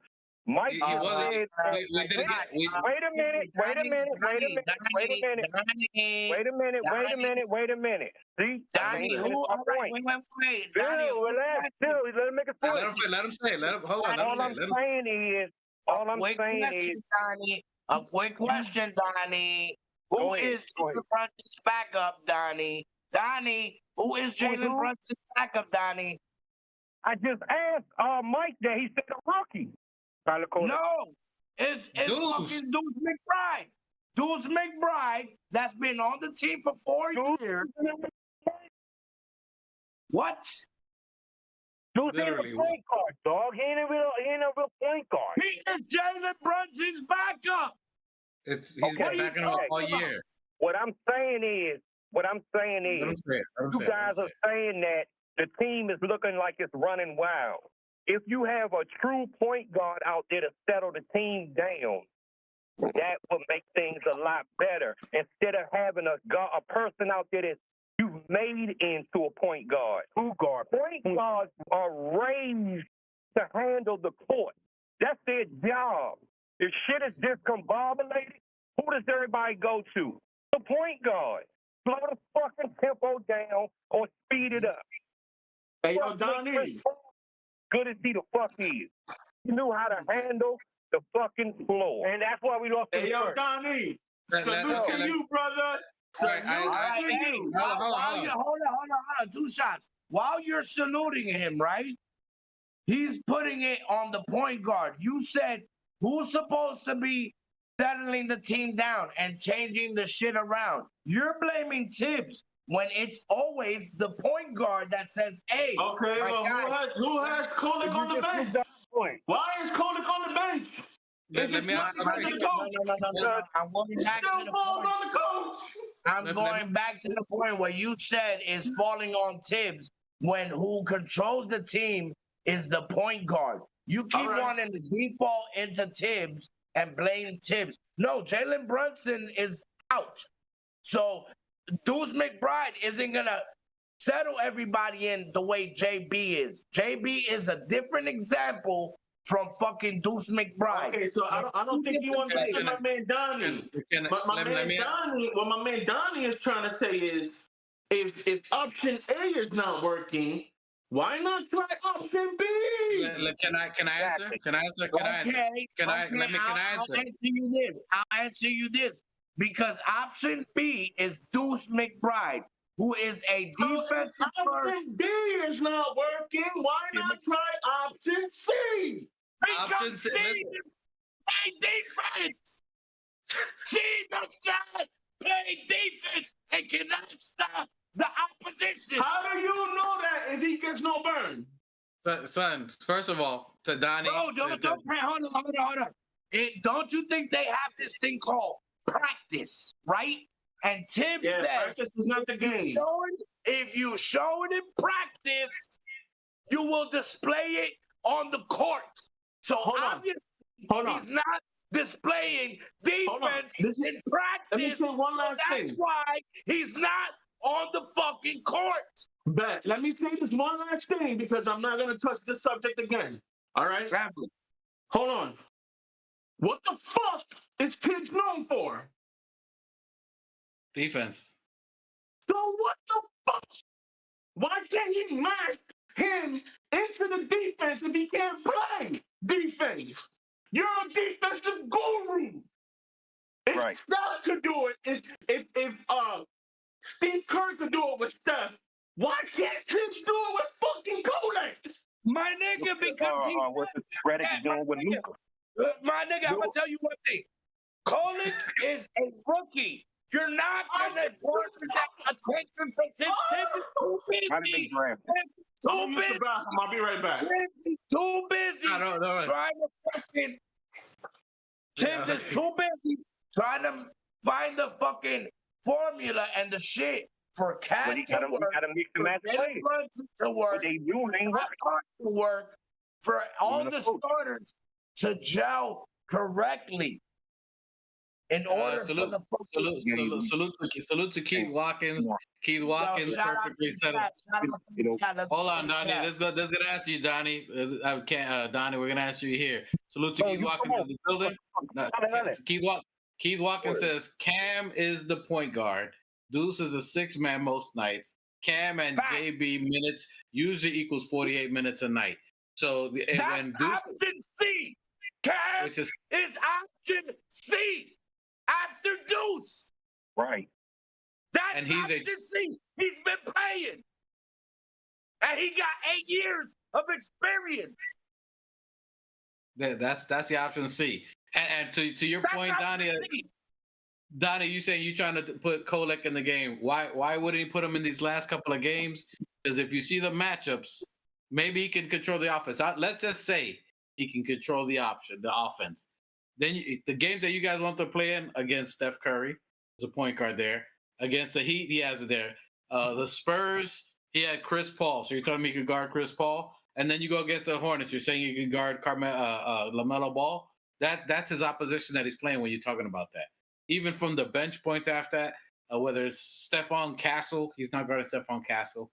It's too much for him. And it's not saying they won't. He's tried it. He's put him in practice, but he's going to hurt you more defensively. And in those games, besides the matchups, we were already down our center and power forward. So Precious isn't playing. So even if he gets past you, let's say you're playing good offensive, and whoever you're guarding gets past you, Precious ain't playing up to par. Mitch is already chasing other players down, and we're already lacking that. Cat isn't a defensive player. So it's not that he hasn't. He's put them in the game, but he's not going to be able to produce for that. He's put them in other games. Although, to your point, and you guys' point on that, I would say these last two games should have been an experimental game to possibly see these players. I would have preferred, as I think who was saying, I think Nice said it in the chat, if there was a Dottie sighting. Pac-Man is different because he's a bigger player. Pac-Man is a big 6'9" player, a little more stretch of a wing. He's someone that I think could have been a little more impactful. So I do agree with that. And maybe even, I know some people weren't agreeing with it, but this is where I would have had our man from Westchester, Warren, TJ Warren, as possibly the best person to be called up for points. But the fact is, to what you guys are saying, he's played for Thibodeau's part. He has gone on Josh Hart. That's why you're seeing the fighting and you're saying that he's losing the bench. He did reprimand him and try to get at him to make a play effort. Yes. What's that rookie that just had a triple-double in Westchester? Oh, you talking about I know you're talking about. But you're not gonna put him in a game like this. I know you're talking about the one that we drafted. He was like 50th because of his knee injury. Yeah. The one, the Josh Hart comparison. Yeah. What about him? Okay, so these guys are playing dog shit for weeks. You don't think maybe to call up the Westchester kid and take a fly on him? If Kolik's size is a problem, I believe this kid is like 6'5". So let me explain this to you guys. No, you don't call him up because he just came from a major injury for the whole year. He destroyed his knee. So you're trying to get. But he just dropped a triple-double in Westchester. His first game. On amazing splits, might I add. Like it was like 50-40. They're great. And you're gonna put him against teams that are whopping us now with veterans. Lottery teams? Just came up with surgery. Lottery teams. Just came up with surgery. So he's not good enough for lottery teams? So let me explain it to you guys who don't watch it all the time. Okay, when we picked up Mikal Bridges, right? We gave the 7 picks. We lost a lot of our draft capital. We made the move with Cat. So I'm explaining it to you so you can see. You guys got to look at the full picture because all you guys look is with a microscope and you don't look at everything or what happened. I don't need the full picture. I know the picture. But you have to because you don't understand that the players that we got, the reason we got Kolek, the Daddy A, the dude you talking about, because we don't have high picks. So these are draft and stash players that we hope they develop and turn into something. Irrelevant. Of course it's relevant because you're saying to play them. You're saying to play them. See what they got. Why not see what they got? It doesn't work that way in the NBA. You're going to kill their confidence. You have to build up their confidence so they can learn to play. Right. That's the way it works, bro. All right. That's the way it works. Okay. And he's put them in games. He put Kolek in games that he's got cooked. Like he's giving the people minutes. The only person in that Charlotte game that I thought could have got more minutes is Beauchamp. Beauchamp has experience in the NBA. He's been 3-4 years in the league. He's the only person I would say that should have got burned on that. Knicks will be champs 2025. Should the Knicks load manage the starter these last 13 games and let the chips fall where they fall as far as seeding when playoffs start? No, you want to maintain the highest seed you can, in my opinion. This is just my opinion on that. I don't think you throw it in at that point. You do what he says at that point. Just let Kolek play. Hold on, let me finish the thought, and then I'll let you go in. You don't do it because you want to keep the highest seeding. The lower the seeding you go, the tougher the matchups that you're going to be playing. You'll end up playing Boston, and then you'll play the tougher teams the lower you fall. So you want to maintain 3. We're about 4 games up from 3, so we can still maintain 3. You don't want to go that far. You're hoping in the last couple of games, which I was trying to explain to these guys, by Kolek, Shamit, and these guys getting 20 minutes is more than they were getting before. They were getting about 7 to 9 minutes per game, and now they're getting close to 20. You're hoping that they can give you something. They didn't produce or give anything in these last couple of games. Whatever the excuses, whatever Josh Hart was saying, that he wasn't there, he wasn't focused, and his mental aspect of the game was, you're hoping that they can produce. In these last couple of games, you need Kamit, Precious Achua, and Campaign. They're the ones that need to give you this to take over the games and rest these players at what you guys are talking about. If it's not them 3, if they play even halfway decent, you can see Kolek and Beauchamp. You can see them come in even for 5 minutes a game.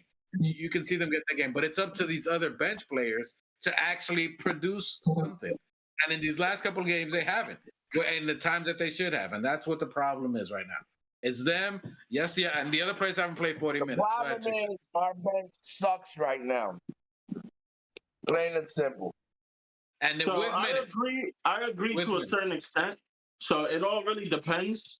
If we can lock the 3rd seed and there's like 5-6 games left or however many games left, yeah, then just rock with the bench and let them, you know what I mean, rock out. And you don't really it all really depends on how the seeding ends up.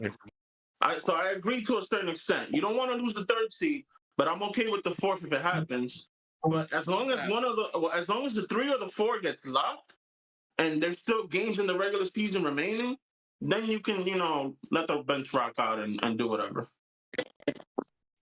And to salute to Key Watkins, he says Tibbs ain't playing non-rotation players, only in blowouts where those guys get some minutes.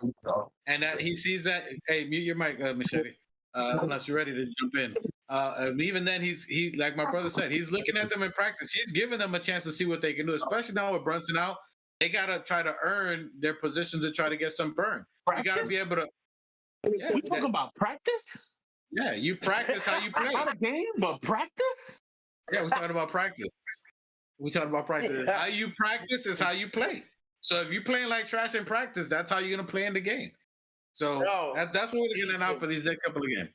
I'm not too mad. It was an incredible tough schedule. It's been an incredible tough 2 weeks. Probably the worst part of the schedule for them. I'm not mad at my Knicks players. I do agree.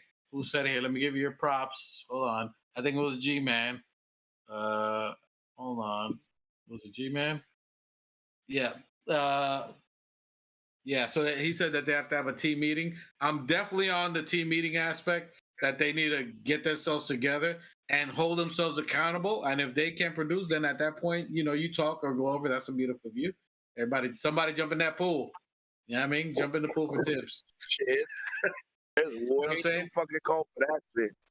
No, but I definitely think it's got to be players only meeting. The players need to have that meeting and see what's up, because Josh Hart has been saying whether his looks, his frustration with the players. If you see the last couple of games, he's looking at the players like, what are you doing? Waking up. They need to have that meeting between themselves and get on that same page. So I agree with G-Man. They saying that they're doing that. Tibbs is trying to get the players to do it. Tibbs holds his team to a different regard, where he's not going to yell at them, as he did with Randall. He's not gonna air them out. He's gonna ride for his team. He may be yelling at them in practice. He's not gonna air them out unless they make a gesture, because he wouldn't have even called out Josh in that huddle unless Josh showed him out, which Josh did, and then he just had to let him know. How did Josh call him out, bro? You don't even see his He's just like, what did I do? What did I do? He's talking about the play. Anyway, long story short, I ain't mad at it. It's a tough part of the season. It happens to every team. Every team has struggles. Every team goes through it. I ain't too mad at it, but this is where the others have to play. Because if you want rest for the players, if you want the other people to get 30 minutes or less, it's going to be up to Campaign, Landry Shamet, and Precious Achiuwa to produce. And they're all pushing for contracts.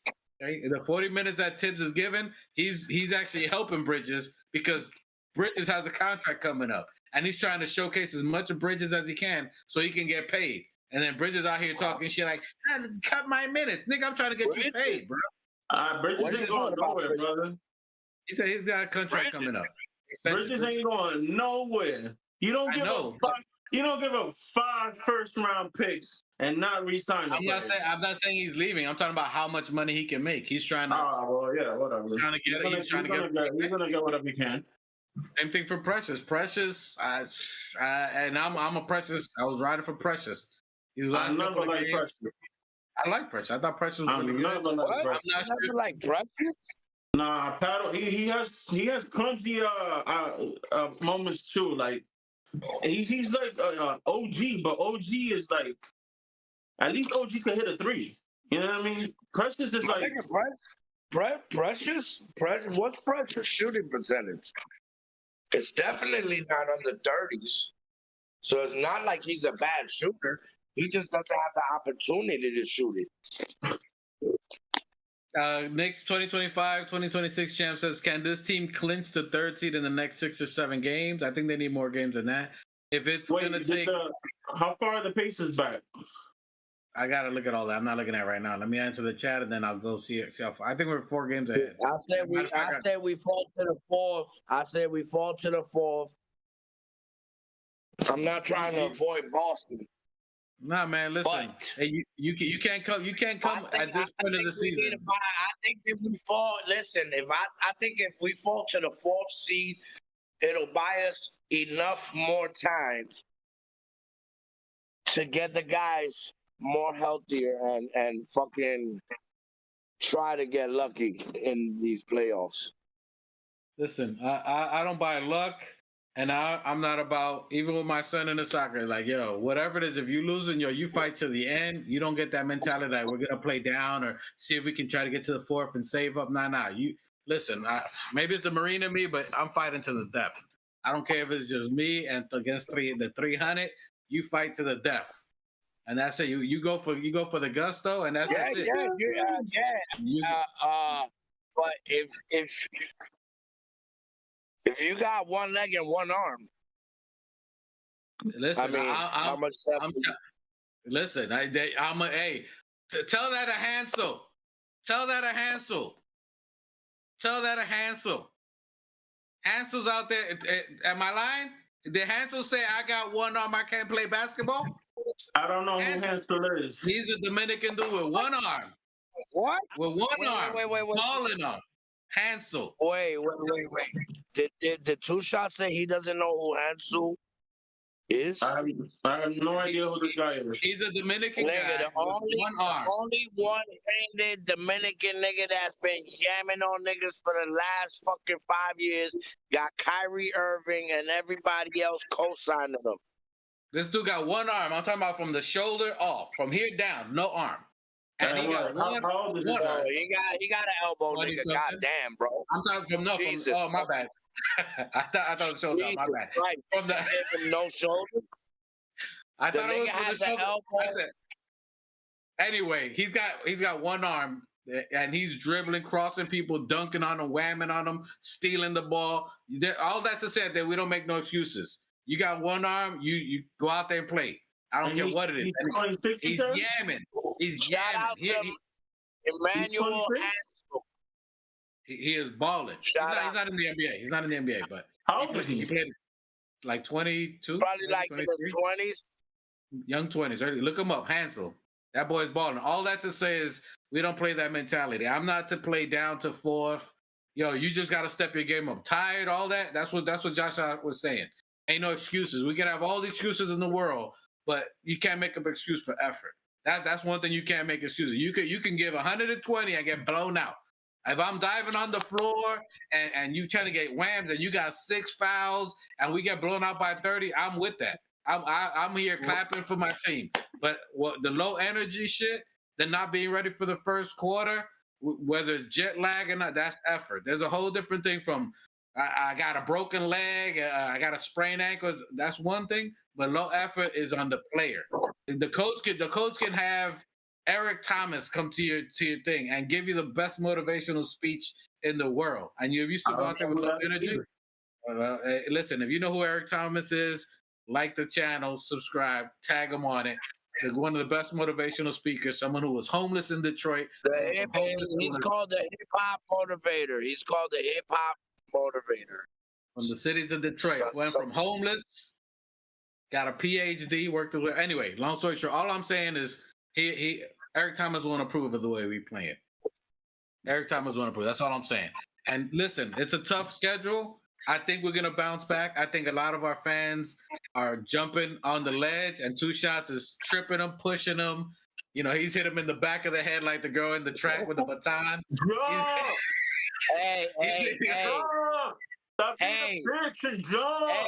Hey, Two Shots is on the third rail with a metal pole, ready to start shocking niggas. Yeah. Hey, matter of fact, that's raw shit that I made him. A kid with the pole touching the third rail. That's Two Shots.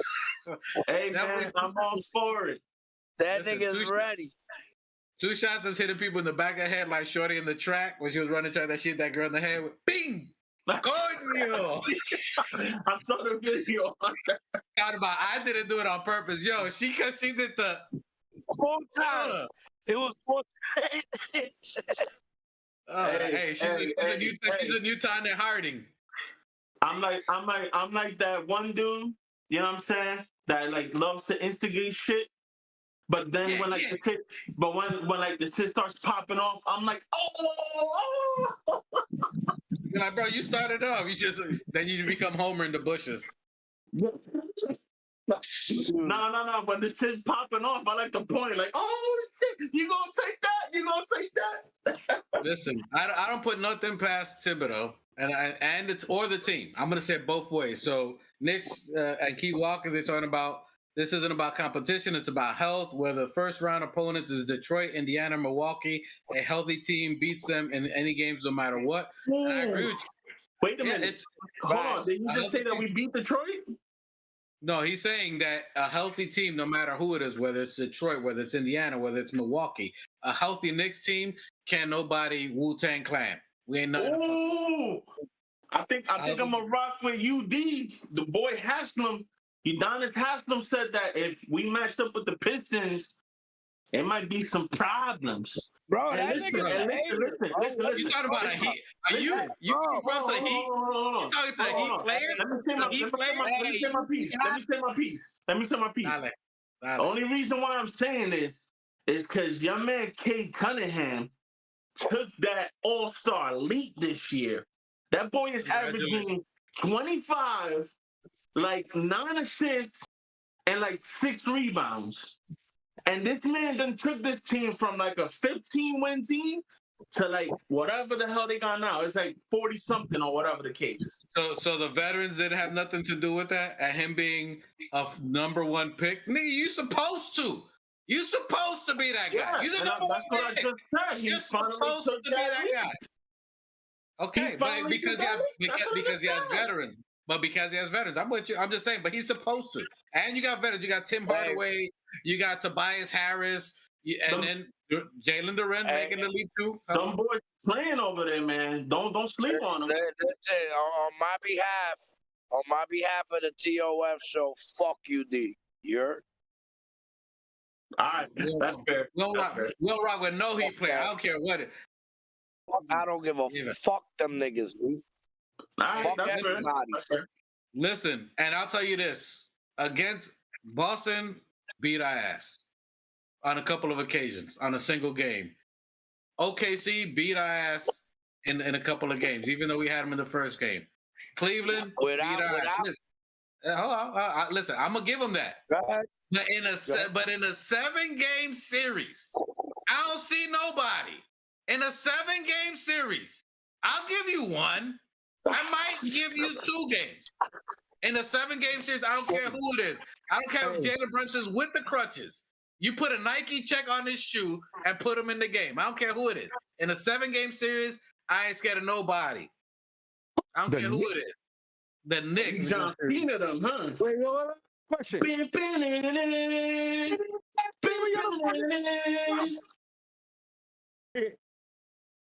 I don't see one of them. Man, what? No. Don't run. No, bring him back on. Don't have him run from the camera now. No. Come back on, bruh. Come back on. Let me see that. Efrain Mendez. Don't run. He said don't run. Don't run. All right. Give us a few minutes. Give us about 20 minutes. Go ahead. Handle your business. And we beat the teams without Brunson. Listen, because anyway, and we beat them teams without Brunson. Listen, OKC, we was stomping them until the last minute where we fell apart. So I ain't scared of OKC. They look good. You know what I'm saying? They're a little shiny horse. You know what I'm saying? They want a little, you know what I'm saying? A little Kentucky Derby. In the West, the only team that I'm kind of worried about is the Lake Show, to be honest with you.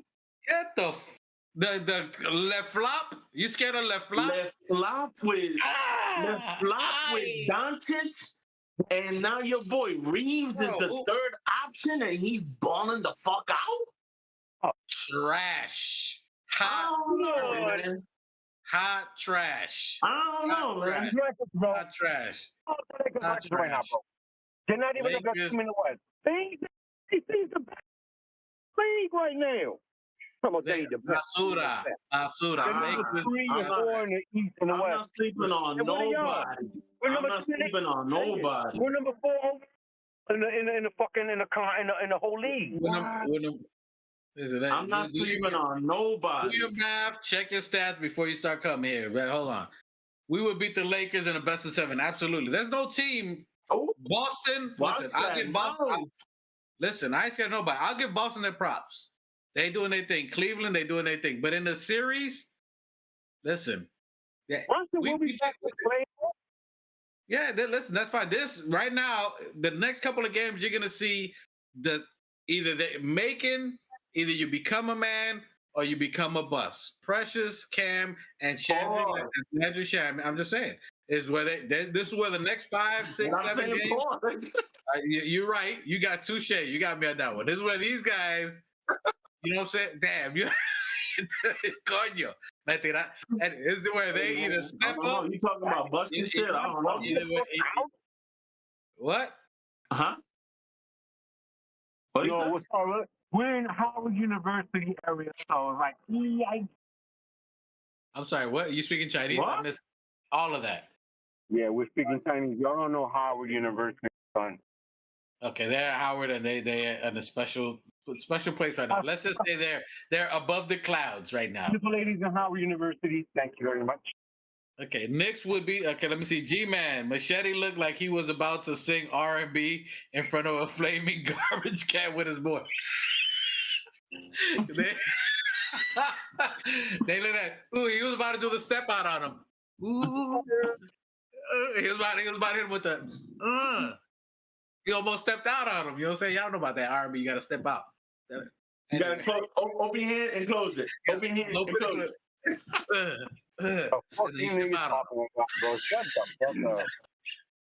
Wasn't us. The chat saying it. They see you. They see you boys out there. Anyway, so tough loss, tough 2 games. We got another game coming up. So our next game that we have is tomorrow against Donnie's team. Donnie happens to be here. Donnie's out there. No, he's not a Washington Wizards fan. He's a Laker fan. And let's just say the city. And he's a Laker fan. God, even worse. Why is you here, bro? Even worse. You a Laker fan? No, he grew up a Laker fan since back in. Okay, I was about to say, is he a Laker fan or is he a LeBron fan? No. Okay, anyway, even so, Donnie, we got love for you. We got love for you, Donnie, but your team is garbage. Hey, Donnie, come back anytime, bro. Hey, he's gonna come back in a little bit. I can't tell. Yeah, y'all straight trash. You guys, the most under the table corrupted trade ever to happen in the NBA for you guys to still be in 8th. Y'all good. You guys used to be in 8th place. Who does that? Let me trade Wembayama for 3 second rounders and some Cheetos. That's fair. Anyway, y'all still in 8th. Y'all still in 8th. Y'all still at the bottom. Y'all at the bottom. Listen. Let's be real. There's 2 Cinderellas in the NBA. Because we play the Wizards. Who are the 2 Cinderellas in the NBA? Knicks and Lakers.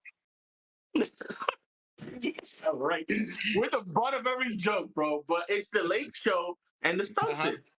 We know and this. You know what they both have in common? They're led by 2 bitches. Yeah. They both have multiple championships. They have multiple. Well, yeah. I mean, the majority is between them 2, Celtics and Lakers. Listen, I don't care about the present. I don't care nothing about shit. Hey, LeBron's a bitch. He cries for foul. He's the most flagrant crybaby.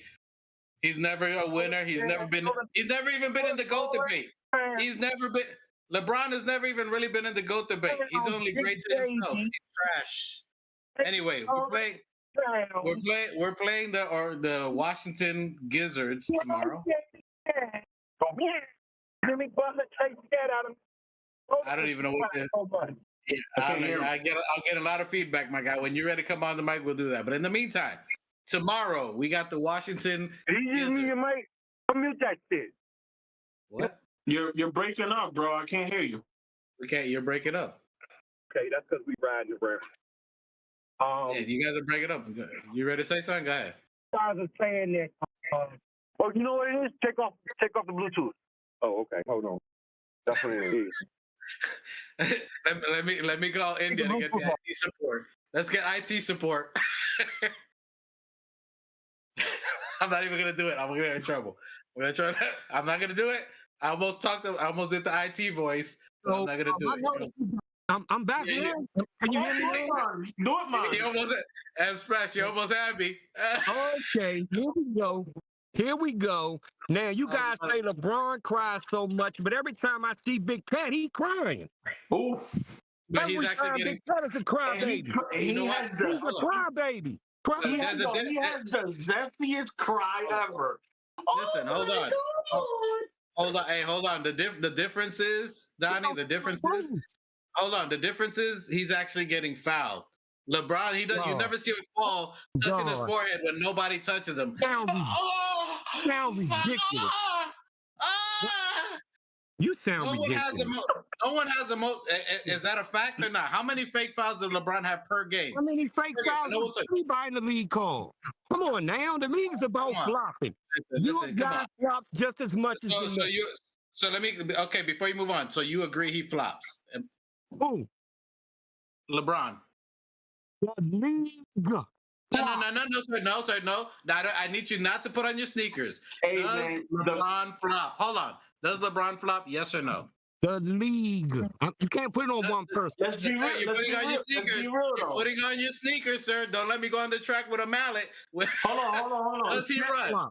Let me get my answer from my guy. Hold on. Does LeBron flop? Yes or no? Does Cat flop? No, that's not the question that I asked you. I asked you first. I asked you a question. I'm gonna pull up some Cat flopping for you. Okay, listen. Hold on. So you put it on your sneakers and you run. Is that what you're telling me? No. You trying to Shikari me now? You trying to Shikari me? You're telling me nobody in the league has flopped. Basically. No, sir. The question was. Okay. Yeah. All right. Yeah. Okay. All right. Okay. I got. How many on your team flopped? The most egregious one in the entire NBA is SGA, and you cannot lie. Listen, we're sidetracking Nick Convo, but I gave it just for you, just for that. Oh, we gotta go left. We gotta go left. Okay, we definitely going left. Listen, does Cat cry? Absolutely. Does he get fouled? Absolutely does. He does, and I don't like his oh my God! I do agree. Oh my God! I can agree with that. I don't like the call. As a Dominican, it does something to me, but he does get fouled. I'll give him that. But there is no highlight reels of flops like LeBron. I mean, you can go down hours of film of a dude that never gets touched, screams, and gets every call. I'm just saying. But we'll move on. But I digress. Okay, who's the most player in the league? What? Who's the most hated on player in the league? Listen to what y'all calling him. Listen what y'all are calling him. Y'all can't even respect that man and call him about LeBron. Listen, we can't respect a man that don't act like a man. There's a difference. You can't respect a man that don't act like a man. Listen, done more than anybody for the Knicks. Anyone on the Knicks. Hey, let me tell you, alphas don't respect betas. Facts. Yeah. That's it. Alphas don't respect betas. You don't respect the beta. That's what it is. You trying to be the man, but you ain't the man. There's a difference. I'm going to call it like I said it. Okay. You ain't a man. That's it. Just because you made 50,000 points don't mean you took over a game. You ain't win 6 back-to-back. For what are we talking? We're not even going to the GOAT conversation. I'm trying to talk about my Knicks. Your team won, but Brunson. You talking about our Knicks? You bring up the flop. You said 6 back-to-back. What does that talk? What does that have to do with being a man? We're talking about the GOAT debate because we're talking about alphas. If he's comparing himself to the greatest, right? Isn't that what the conversation is? The greatest? He's comparing. He did that. No, that wasn't the conversation, but we could turn to that too. No. That's all right. What do you want to talk about? Started with flopping. Talk to me about Knicks. What's your question? Yeah. The conversation started with flopping. I don't know where you doing. Yes. Because that's all he does. You said it your team. Anyway, so you talking about Jalen Brunson's a flopper? They call Anthony Clyde is a flopper. Bro, we all over the place. I'm asking him. So does Cat flop? Bro, you didn't say JD. You said Cat. Cat doesn't flop. Cat doesn't flop. He cries for fouls, and I agree with you there. But he's getting hacked. He doesn't flop. You don't ever see Cat falling down. You don't ever see him falling down from flopping. He's never called not one time. Name me one time. I'll wait for it. You brought it up. You said Cat flops. Tell me one game. That don't flop, but KB do be flopping a little bit. So you're saying Jalen Brunson flops when he's the number one player in the NBA for calling charges, for getting charges. Is that flopping? That's something different. So when he gets to the line, did he flop that? See, y'all want to talk conversation, but there's statistics. He gets to the line on reason. Now, the number one flopper besides LeBron and SGA, then we're going to Trae Young, but we're not. But it's fuck Trae Young right now. You can't leave out Harden. All right, listen, we're going way left. We made a hard left. The steering wheel is stuck on left. We're not going to talk about LeFlon James. Anyway, girly man. LeFlon James. LeFraud James. LeFraud. Let me go. Let me read the chat because the chat's probably roasting us, going crazy here. They going wilding. Keith Watkins, G-Man laughing. The reason New York didn't beat Indy last year was because they didn't handling the Sixers in those 5 games. The game 6 in Philly took too much energy from them, and we were undermanned last year. We were hurt, injured. You know, it just took some. There's matchups too. There's matchups. They were healthy. They had a deep team. Yes, we have a bench last year except for Dante. Grimes didn't show up. That's why Dante took over. We were hoping Grimes developed into something which he is now because he's getting plenty of burn time. But he had the chance last year. So there's things that you can go back and forth. Listen, I could take an L with effort. That's just me. We could lose by 45. If we're diving, hustling, I'll take that L. I'm with that. I ain't mad at that. I agree with you on that. You guys are like a married couple, a buzzer beater says. Yeah, listen, we're family here. Y'all know it's a family show. We fight all the time. And if you see what we're doing here, you can imagine in our chats. You motherfucker. You can take that meme. We don't bring up chat discussions over here. Listen, that's why this show is no under 18 because we don't know how it's gonna go. We don't know how it's gonna go. Lucky I didn't bring out my IT voice. My M special letting me. We would have got demonetized and we ain't even monetized. Just future monetizations. We're gonna cancel just in case you ever get to subscribers. The flop call was not invented because of LeBum. That's Keith Watkins. So the flop call, he said it was invented because of LeBum. Ooh, talk that, Keith. Talk that, Keith. And he still doesn't get called for that anyway, because if anything, he should have $300,000 a year on flop calls, if we're going to be realistic. So it was. That's a fact. So Keith Watkins, listen, Keith Watkins, he be fact checking. He's our fact checker. So he works for YouTube on the side and Instagram as a fact checker. He's on our staff. He needs to be a moderator. Hey, listen, Keith, you're our first moderator. He's been a long-time legend. He's going to get the first, whatever stuff we have, Keith gets the first one. I put it out there. He's going to get the first one. You have the autograph edition. It ain't going to be worth money, so don't try to sell it on eBay. But it means something to us. Our signature means something to us. Salute to you. He says, that's a fact. They made the call because of his blatant flopping. You heard that word he said? Blatant. Not in Miami, he was like super blatant. Listen, he is the most exaggerated, blatant flopper in the history of the NBA. That's why he gets no props. He's a beta. Nobody got to eat at the big boy table in MJ's era. That's what I was talking about. We're talking about the GOATs. Nobody got to eat. And I was like, listen, I named my son Jordan. And I'm wait, hold on. When he went to the White Sox, didn't Houston win? Didn't Houston win that chip? Yes. And then when he came back, what happened? He won 3 straight. Nah, but like that was the Jordan era though, so. Oh, but he had to retire for them to win. I mean, I'm just saying. You know what I'm saying? Yeah, okay. He had to retire for somebody. I just had to throw that little caveat out there. And you're right about it. You know what they said? Now's your chance. I said, now's your MJ. And listen, I was watching the Knicks versus MJ. My son, I named him Jordan. I hated to love him, but I was like, yo, if I've got to name you after greatness, it's got to be the greatest.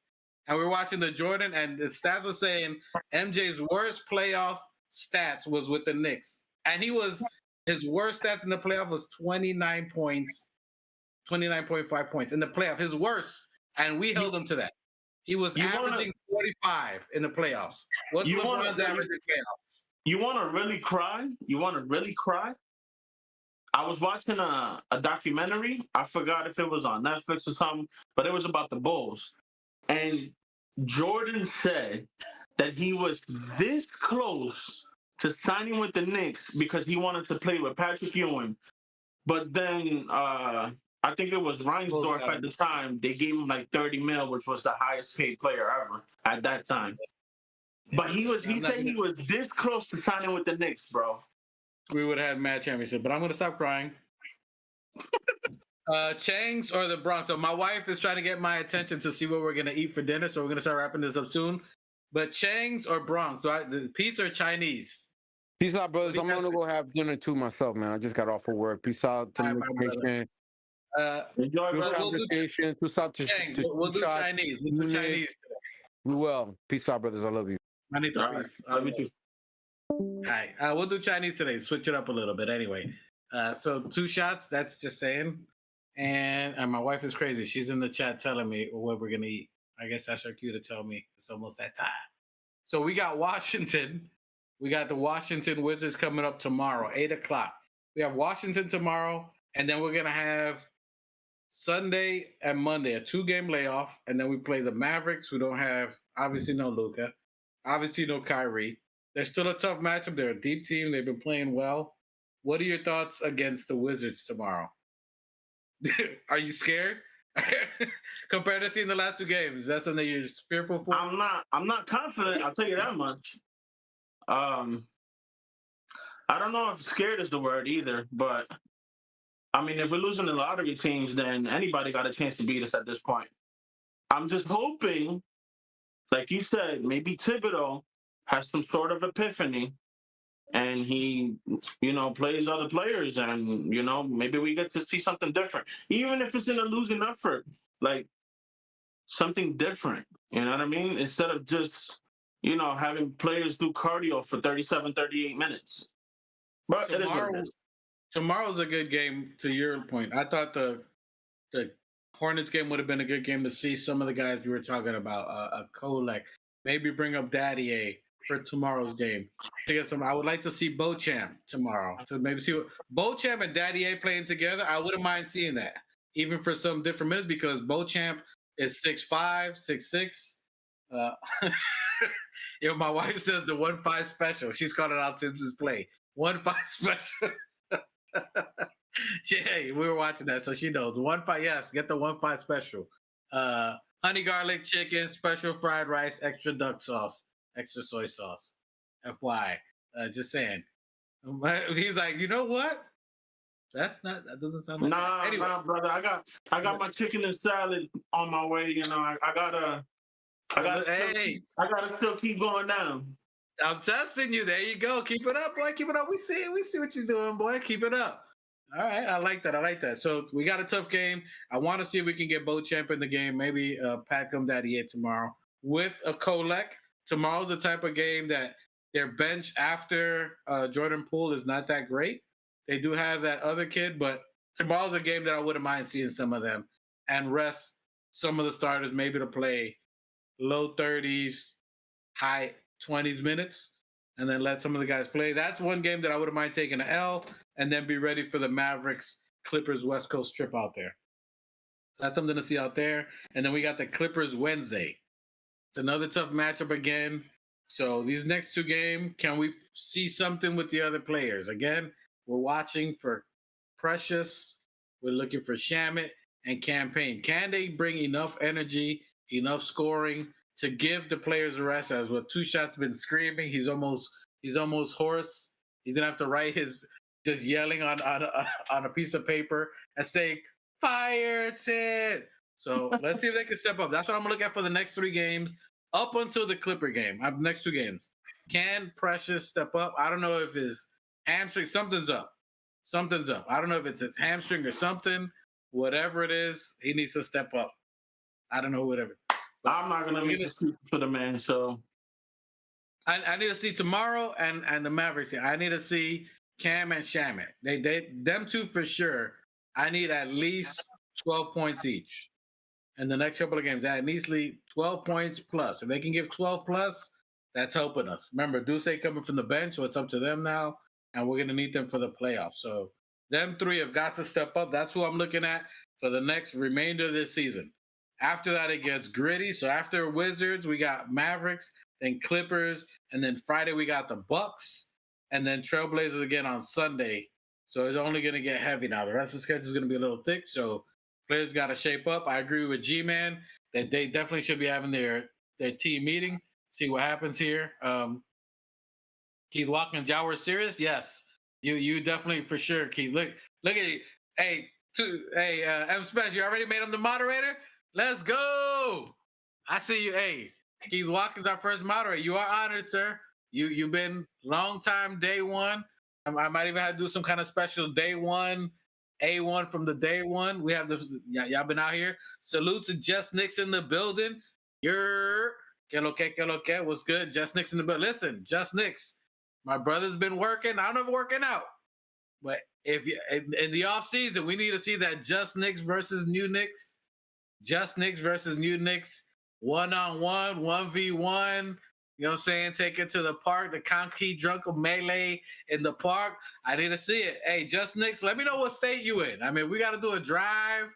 You know what I'm saying? If you come down to Florida, if you come down to the gun handle, Florida, drop the Addy up there. Hey, he's ready for the smoke. He's ready. My guy is ready for the smoke. He said, bring that. Bring that. Hey, New Knicks. Hey, your phone just happened to die. Just Knicks is talking greasy. Just Knicks is ready. Hey, Norcross, Georgia. Hey, that ain't far from Florida. My brother's in Alabama right now. Hookah weed. I'm with all the smoke. Oh, he's talking greasy now. He got the don't pipe. do that again. Don't do that again. I caught that. Never again. You blew it up. Oh shit! No screenshots of that ever. I'm pausing myself. Oh my god! That's why I don't smoke. I want no objects near me. Oh, I don't smoke no more. I done retired that shit. Nah, I'm good with that. Oh shit! Just Nick said, drop the Addy. He said, yo, put him in. He said, hit him up. Let him know. I don't know. That's hey, New Knicks, you better step your game up. Hey, he's ready for the smoke, boy. He's ready for that. Hold on, let me see what's it. And now, if you guys didn't know, because of Just Knicks, we do have a new sponsorship. Our new sponsor is Waze. Just plug in the address and you'll find your way to the smoke. Waze is our new find your ways to Norcross, Georgia, New Knicks. That's what he said. My brother's in Alabama. It ain't that far. Y'all figure it out. If you driving, I need to see it. Live stream. Let's go. I'm with that. Let's go. Oh, G-Man said his money is on New Knicks with the Timbs and cigs in his mouth. That's right. My brother's the original bogey with a stogie. My brother's the original. And true story.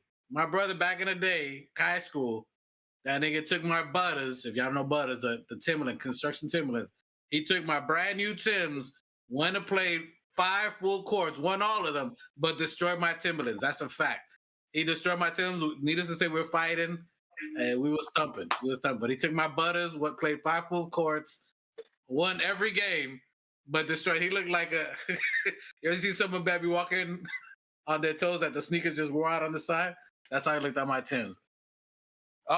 Keith Watkins, you know the fact checker. Keith Watkins, the fact checker, says y'all about 4 hours away. Hey, New Knicks, 4 hours away is not far from where Just Knicks is at. I need to see it. Let's go. If y'all want to see that on Sunday, we need to see that happen. I'm calling now. Hey, Just Knicks, be ready, warm up. I'm going to call New Knicks today, see if Sunday, you know what I'm saying, y'all can cross states and meet up. It's got to be a live stream. Let's go. And that's the day we hit 500. Watch. That's what we... Yeah, hey, you know we want to hear. We appreciate you guys. Salute to you guys in the chat. All love. It's always going to go left. We try to give you 20-minute content, but it never ends up with 20-minute content. Plus, we're bad at math. See the way my checking and savings is. Anyway, it never adds up. You know what I'm saying? I always carry the one and somehow get a remainder. I don't know. I'm working on it. I'm working on it. Even with a calculator, you know what I'm saying? With the decimal point to those of you off. Nonetheless, we're not talking about my math skills here. which I'm really good, by the way. But anyway, salute to them. 2 shots. Give me your final outro, manito. What do you think about the Washington game coming up? Tell me and your outro. Yeah, man. I think, I hope when we win. I mean, like I said, I'm not confident anymore in this team. This is the least confident I've ever been in a 40-plus win team in ever. But, I'm going to rock with my guys. Hopefully we get this W. Hopefully we could, silence the noise a little bit and make some real noise in the playoffs. Yeah, That's all I like got. that. Okay, I hear it. You already unloaded all your shells earlier. You ran out of bullets. You got to go and order stuff online, get some new ammo. To Keith Watkins. Keith Watkins is setting it up low key. He already made a moderator. He's already making it happen. He said we can all meet at LaGrange, Georgia. He's setting up set it up. Set it up, Keith. Set it up. We did a live stream. Keith said, I'm going to stream it. He's going to bring his grandkids to be cheering whoever on, and we'll see. Let's go. Got some money. G-Man got the first money up. I'm not putting it. We'll put a pot together. Whoever wins gets a pack of cigarettes. Hey, gets a dime bag. A dime bag. If somebody gets a dime bag on the TOF, gets a tough bag. Hey, salute you guys. I think I agree with G-Man. Great show, fellas. Appreciate you. I agree with G-Man. I think somehow there's a meeting tonight. I think the team has a conversation with each other. I think Josh Hart sets it off. I think he takes accountability like he has. I think there has to be some kind of combo team meeting together. I think it happens. You'll see if you see that a domination in the Wizards, which it should, let's make it the Mavericks. That game for the Mavericks should be telling. The Wizards game, I'm looking for Precious to have a bounce back game. Campaign and Shamet have got to dominate that game, especially one of the worst team in the NBA. They've got to get into some kind of rhythm. I'm looking for that to happen. Mavericks is going to be a tough game. People are sleeping, even though Kyrie's gone. They got a deep team. They were up there for a reason. They were on a run prior to that, so they're looking good.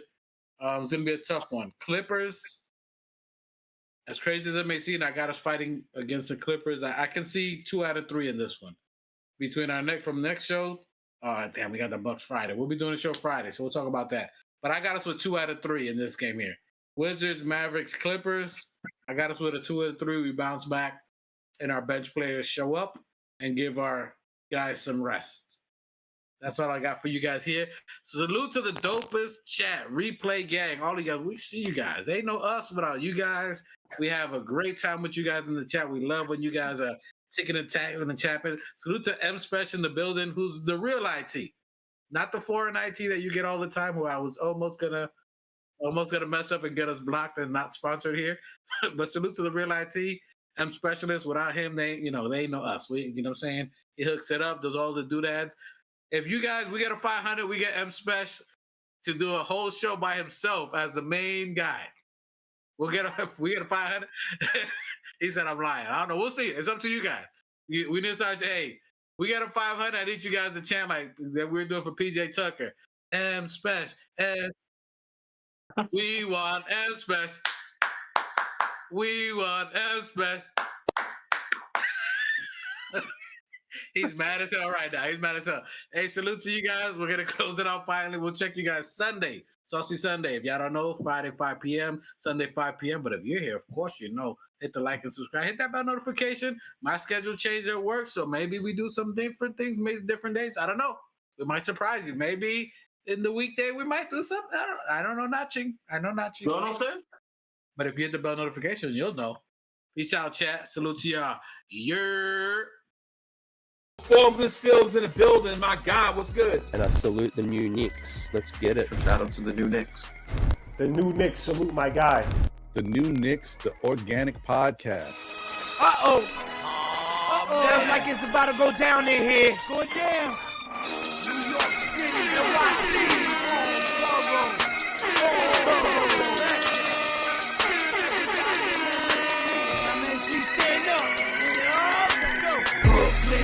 In the Bronx, Manhattan, Queens, what you want? We want the Knicks, we want the Knicks, we want the Knicks, we want the Knicks.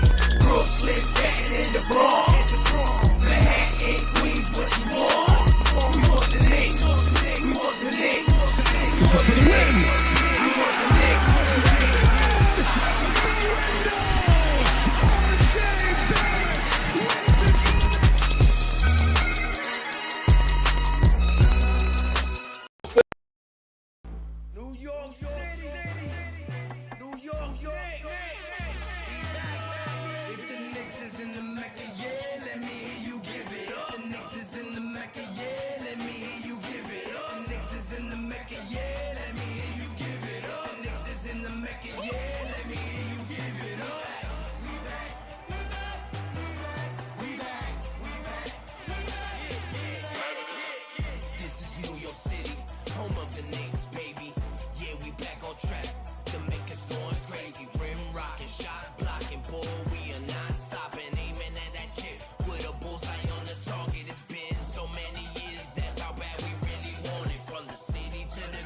New York City.